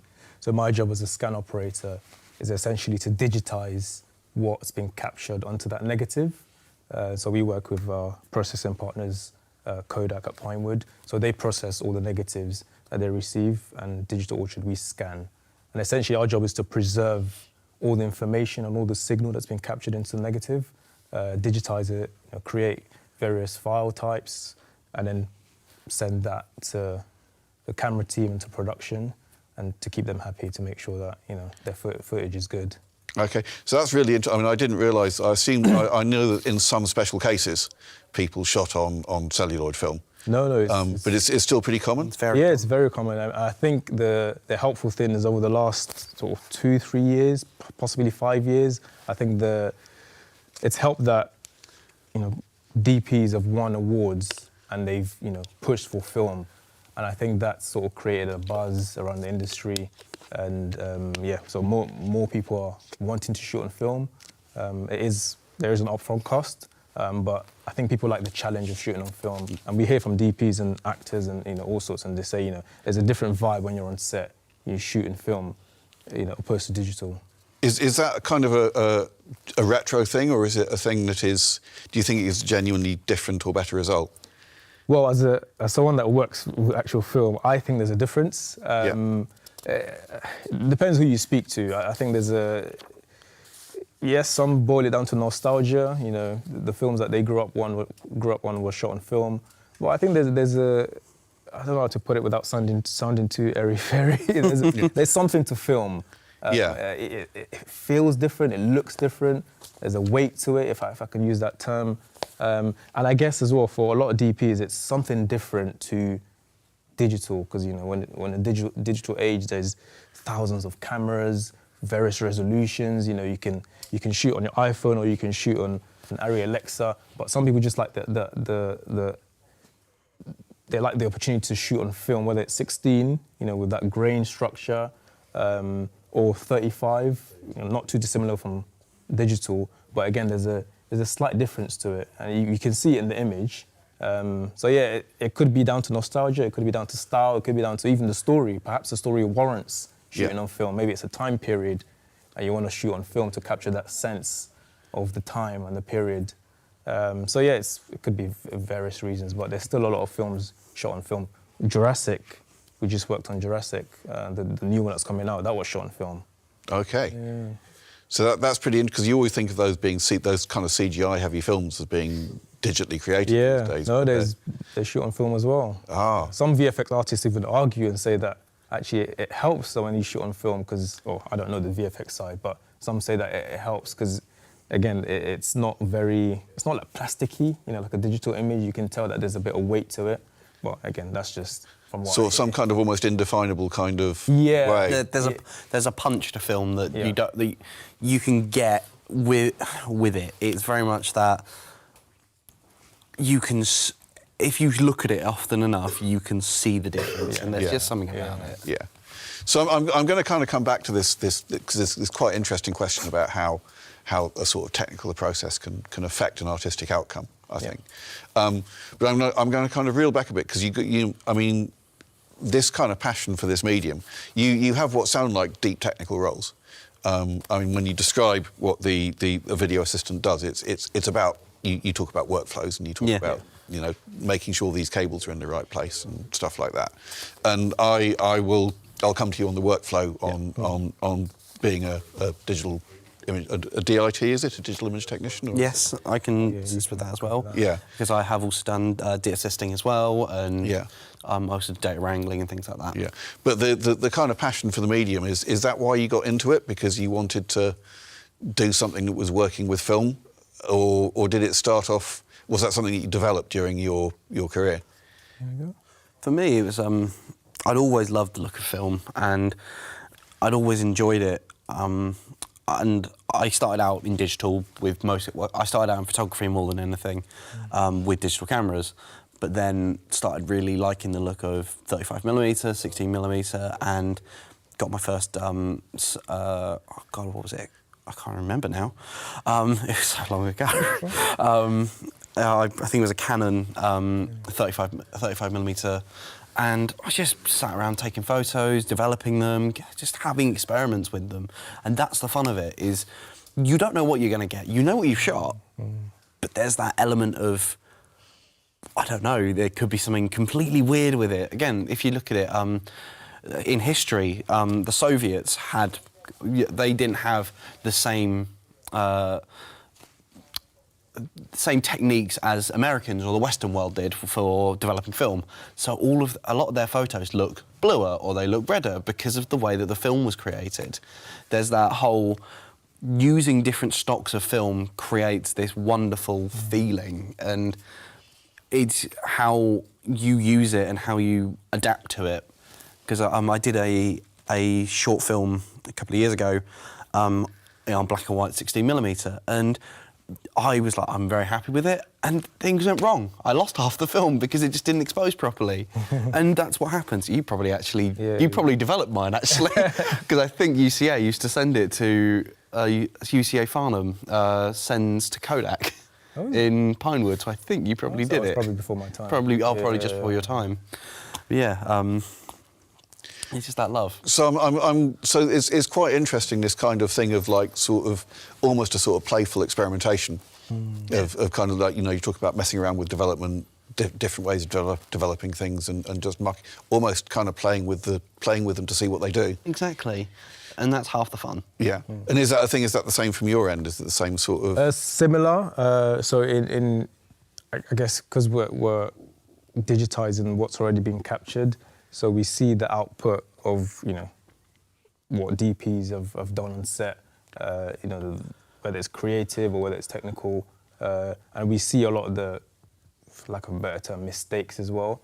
And again, so it gives you an idea of what good exposure looks like, what an underexposed image looks like, or even just when it just doesn't look right. And again, part of our role, it's very technical. So my current boss will say back in the telecine days, there was more creativity to the work, but now it's very sort of, there's numbers we have to hit in terms of, our RGB scopes has to be within a certain range to make sure we're not crushing, the blacks or blowing up the highlights. So especially when we're working high-end feature, we have to make sure we're hitting those marks every day, so that down the line, the colorists, and the editorial team, they have everything preserved and we're not hindering their creative process in that sense. Yeah. But there's also, the creative side of doing dailies colouring ourselves as well. So adding, S-curves, adding, a contrast grade to images. So, you know, so the editor can see not the final grade, but an idea of what this image should look like. Yeah. And again, some producers aren't used to film, so being able to do that as well can sort of help them, get an idea of what film looks like, because a lot of them are used to seeing digital images, so when they see film, they're like, oh yeah, actually, it doesn't look too bad. Yeah. So you're kind of almost persuading some Yes, in a sense, you're persuading people to shoot on film, and you're giving them another option. You know, it's just another. Yes, it's an older technology, but it's just another technology, another way to capture image or to capture light, essentially. Yeah. Okay, so I'm going to ask you. I'm going to ask you both to kind of do this. Really, is kind of again. I've been asking a lot of people this, but I'm trying to give an idea to people of what it's like to work in your roles in the industry. I leave college, I do one of our amazing courses, and we work quite closely with Digital Orchard, as I'm sure you're aware. Yes. And so we send a student to Digital Orchard for work experience, and maybe they take an internship and maybe they go on to work there, and they decide to become a DIT, or they decide to become a video assistant. They think this is the path I want to take. What does their day look like? Get up in the morning, have a cup of coffee. Depends. Yeah. So it very much depends on what the production is. Yeah. So different levels have different approaches to it. So big motion pictures, depending on the star level, can be very different. So say you've got one actor who doesn't like going until 1 o'clock in the morning, because that happens. I recently did a job where I ended up staying set till 3 o'clock in the morning. Yeah. You have to sort of gauge it on how people are, but at the same time, you would expect to do a good long day. Up to about 16 hours is an average day. Yeah.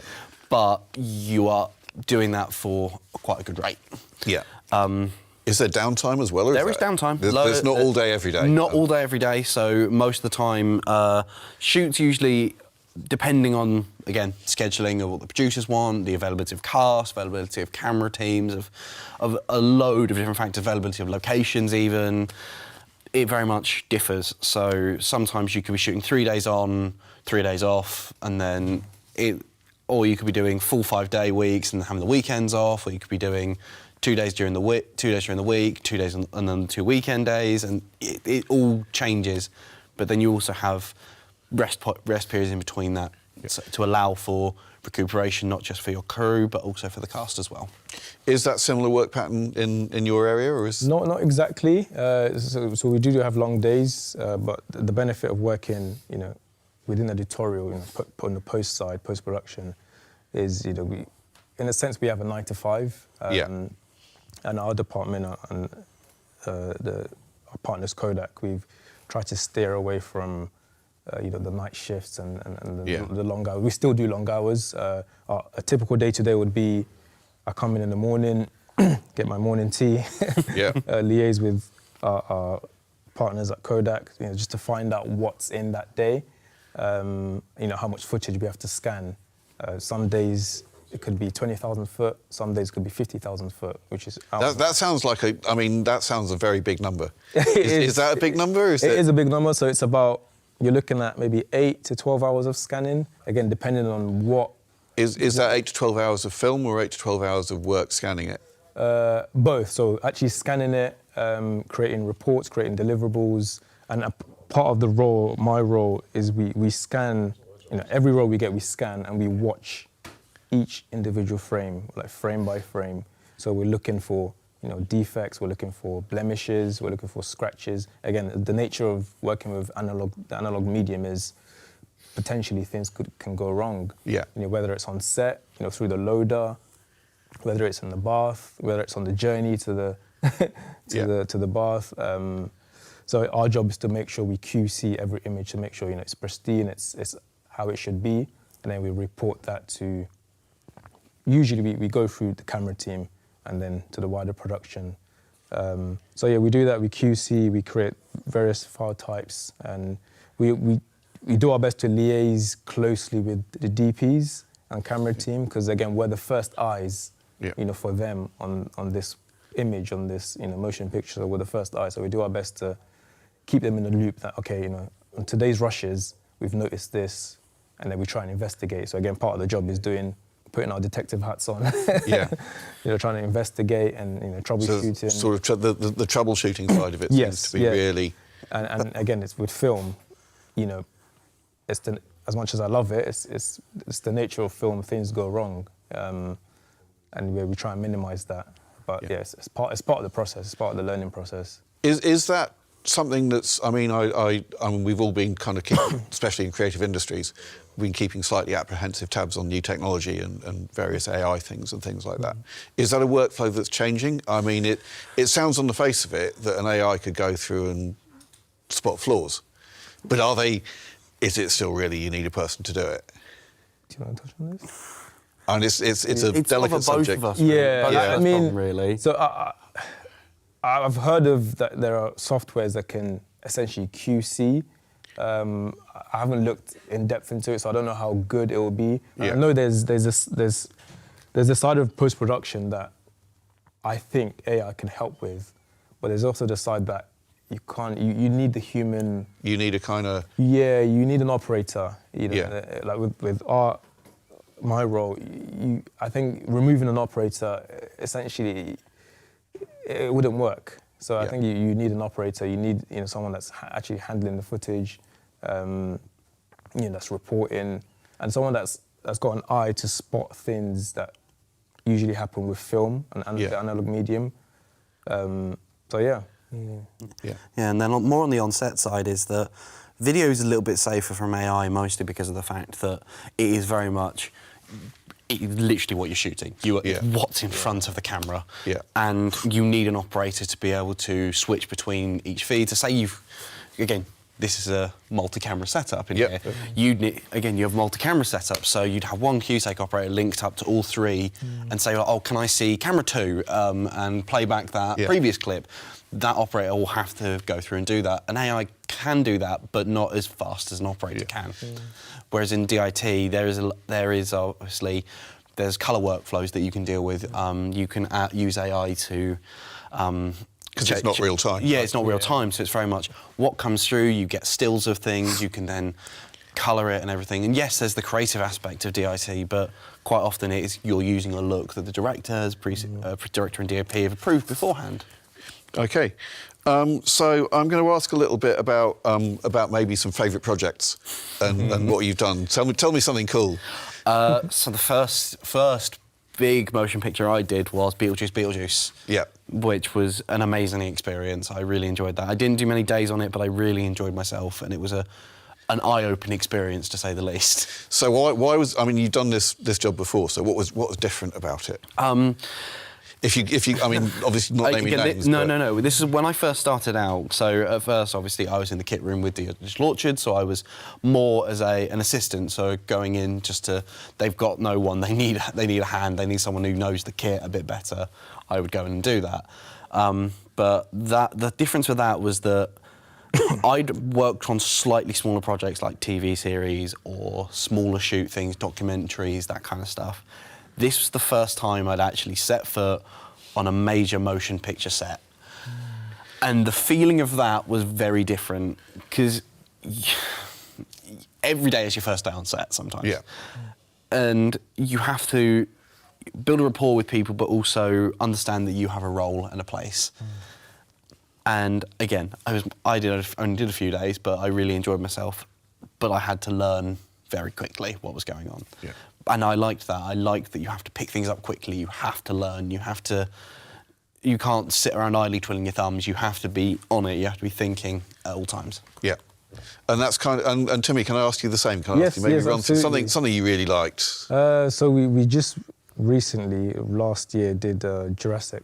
Yeah. The new Jurassic that's coming out this summer. What's the title? What's the full title? You can tell me the full title. I think it's Jurassic World Rebirth. I think it's Rebirth. Yeah. I think they've just released the first trailer for it. Yes, they did. I was hoping for Jurassic Universe. You had Jurassic Park, Jurassic World, and I thought next up, space. Got to be space, right? But who doesn't want space dinosaurs? Yeah, Gareth Edwards' film. So yeah, we did that for about 16 weeks, 20 weeks last summer. For us, it was the biggest film to date. I mean, especially in the scan department that we've worked on. And so it was just exciting to be able to work with, that caliber of talent. And yeah, just to see the rushes daily and to liaise with the various departments. Yeah, it was fun. It was fun to work on. And I think last year we did 8 features. So yeah, last year was our busiest year. So there's even a small, sort of relatively, I guess, indie that we worked on that was shot in Lagos, which is originally where I'm from. So that was good to see Lagos actually shot on film. I think it's a BBC or BFI production. So yeah, there's an array of stuff. There's commercials. So I get the chance to see all sorts, from indies to big budgets. Yeah, it's quite fun. Yeah. That's the whole point and the fun of it is that so one day you can be on this massive set with the biggest stars known to man, but then next day you're on a tiny little industrial estate in the middle of Luton, which is one of the last jobs I did. We were shooting just middle of Luton, having fun, and it went really well. It worked really fun. It was fine. It was just very different to a studio day where you're in one place all day, you don't move, whereas location work is more, you're jumping about, you're doing this, you're going over to there, going over to there, you're having to shoot this scene like that because you've got traffic to think about and that kind of stuff. Or the light's going, or there's a cloud coming over in the rain or something like that. Exactly. Again, if you're in a studio, you have all the time in the world because you can adjust the light as and when you need it. Again, as you were saying, in location work, you have to adhere to the day. Yeah.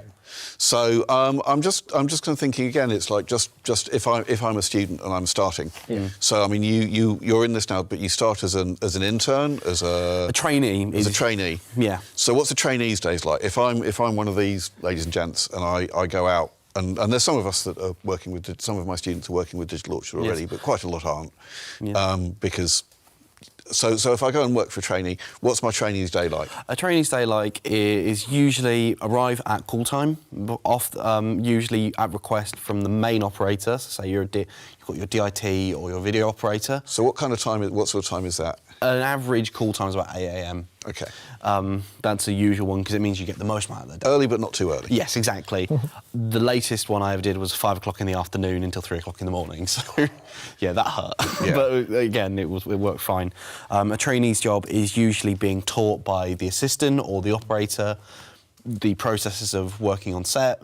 They have knowledge, but not enough that they could take over and do the operator's job at that point. So again, it's about coiling cables, it's about getting coffees, it's making sure that your operator is happy, that they've got everything they need, you're making sure that monitors are where they need to be, you're just being another pair of hands. Yeah. And sometimes it can be boring. I'll happily admit, sometimes film work can be boring because you are sat around for hours doing very little. But at the same time, you know that that's going to lead to something bigger and more interesting as you go along. Yeah. That's, again, the part of the industry is the patience. You have to be a patient person. Yeah. Is that the same in DIT? Similar? So scanning is not exactly the same. A typical day for an assistant would be sort of shadowing an operator and then learning about, again, the basics of exposure and RGB scopes, or even learning about emulsion and how a celluloid is processed, and then film handling as well, how we handle film, because we really have to be careful to make sure we're handling it with care, because the negative is the original negative. It's all there is, right? It's all there is. So if that goes, you go. If the digitized file is lost and the negative is lost, that's it. There's no image. And yeah, just shadowing the operator, and then typically we'll talk through what we do as we're watching the image, what we're looking for, and what to report to the production team, to the camera team, or how to liaise with them. Because again, with film, things tend to go wrong, and sometimes you get panic from productions. So we have to, almost, yes, in a sense, soften the blow sometimes when things go wrong, or we try and make life easy. We don't want to make life harder for those on set, because it's already they're already doing long hours. So yeah, we try and keep it as smooth as possible. And then we're trying, as I said earlier, we try and hit our marks to make sure that we're not hindering, the workflow pipeline process. because again, I'm quite interested in this term deliverables. It's kind of like, you know, we talk about, when we're in college, we talk about films and we talk about tracks, we talk about tunes.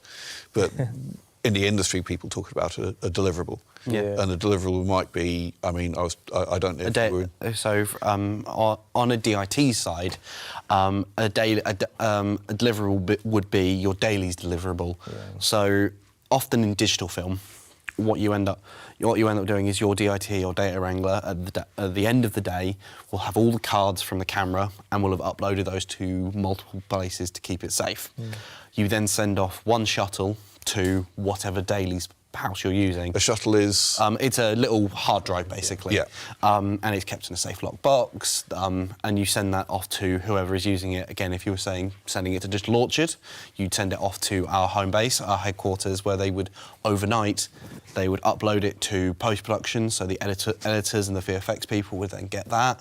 You'd then go through each individual clip, go QCing. It's a very similar process, but the digital, the opposite side for scanning. Yeah. And it's all about making sure that everything is where it should be, that you can look through each file and go, that's that, this is where that needs to be, this file matches up to this. It's all about being efficient but consistent. Yeah. So it's like, I mean, it's file management isn't necessarily something you think of as part of the creative process, but it kind of is. There's a lot of data management. There's a lot of making sure that, you know, what we've captured again from the film side is preserved, you know, somewhere again on a hard drive, or usually what we do is when we create using Resolve, we create various file types. So it could be a ProRes, it could be an MXF. And we send that to the client as an edit file, and then the master file we preserve on a hard drive, or again we upload it online, and then we encourage them to download it before the link expires. Yeah. But they're quite similar processes in terms of dealing with data. You know, it's just it's making sure that you haven't got one place where it's all stored. So again, also another part of DIT work is when the camera cards come to you, you hold on to those until you know the editorial are happy with them, they've got everything they want, and then you can wipe them and give them back to the camera team so they can be reused. Yeah. It's all about communicating from one end of the pipeline all the way to the other end. It's you're not just thinking about what's happening directly in front of you. You're thinking about, oh, I've got to make the dailies operators' job a bit easier, so I'll make sure that this is explained. And if you have you send an email to them going, hey, there was an issue with this. You can it's written here. It's in this file. That kind of stuff. It's making sure that everything is easy but also as informative as possible. Okay, so I'm getting the impression, I've had this impression through the day, that one of the differences between the sort of the amateur end, me in my home studio, and the professional end, is the professional end, there's a lot of stuff, right? There's kind of like, I was talking to Ashley about sound, and there's it's not just, here's the sound for the film. It's kind of, there's 5.1 and 7.1, it's all split into reels, and there's the stereo one, and then you have the ones without without the voice on it, so they can overdub it, and there's kind of 20 or 30 audio deliverables and another 20 or 30 video deliverables for any given bit of film. And again, to add another thing is that video, they record everything onto an internal hard drive on their computer, so if DIT loses anything, they've still got a backup. There's still something they can go back onto it. Yeah. DIT and video often work very closely together for that same reason. Okay. And you talk about a lot of, you know, on these professional level, a lot of things going on. Like on some productions, you have hybrid shoots, you know, they're shooting digital and they're shooting film. So, you know, the digital side has to be preserved. So on the film side as well, and then you have to make sure that, you know, the deliverables we're creating for film is also in accordance with their workflow, which is on the digital side.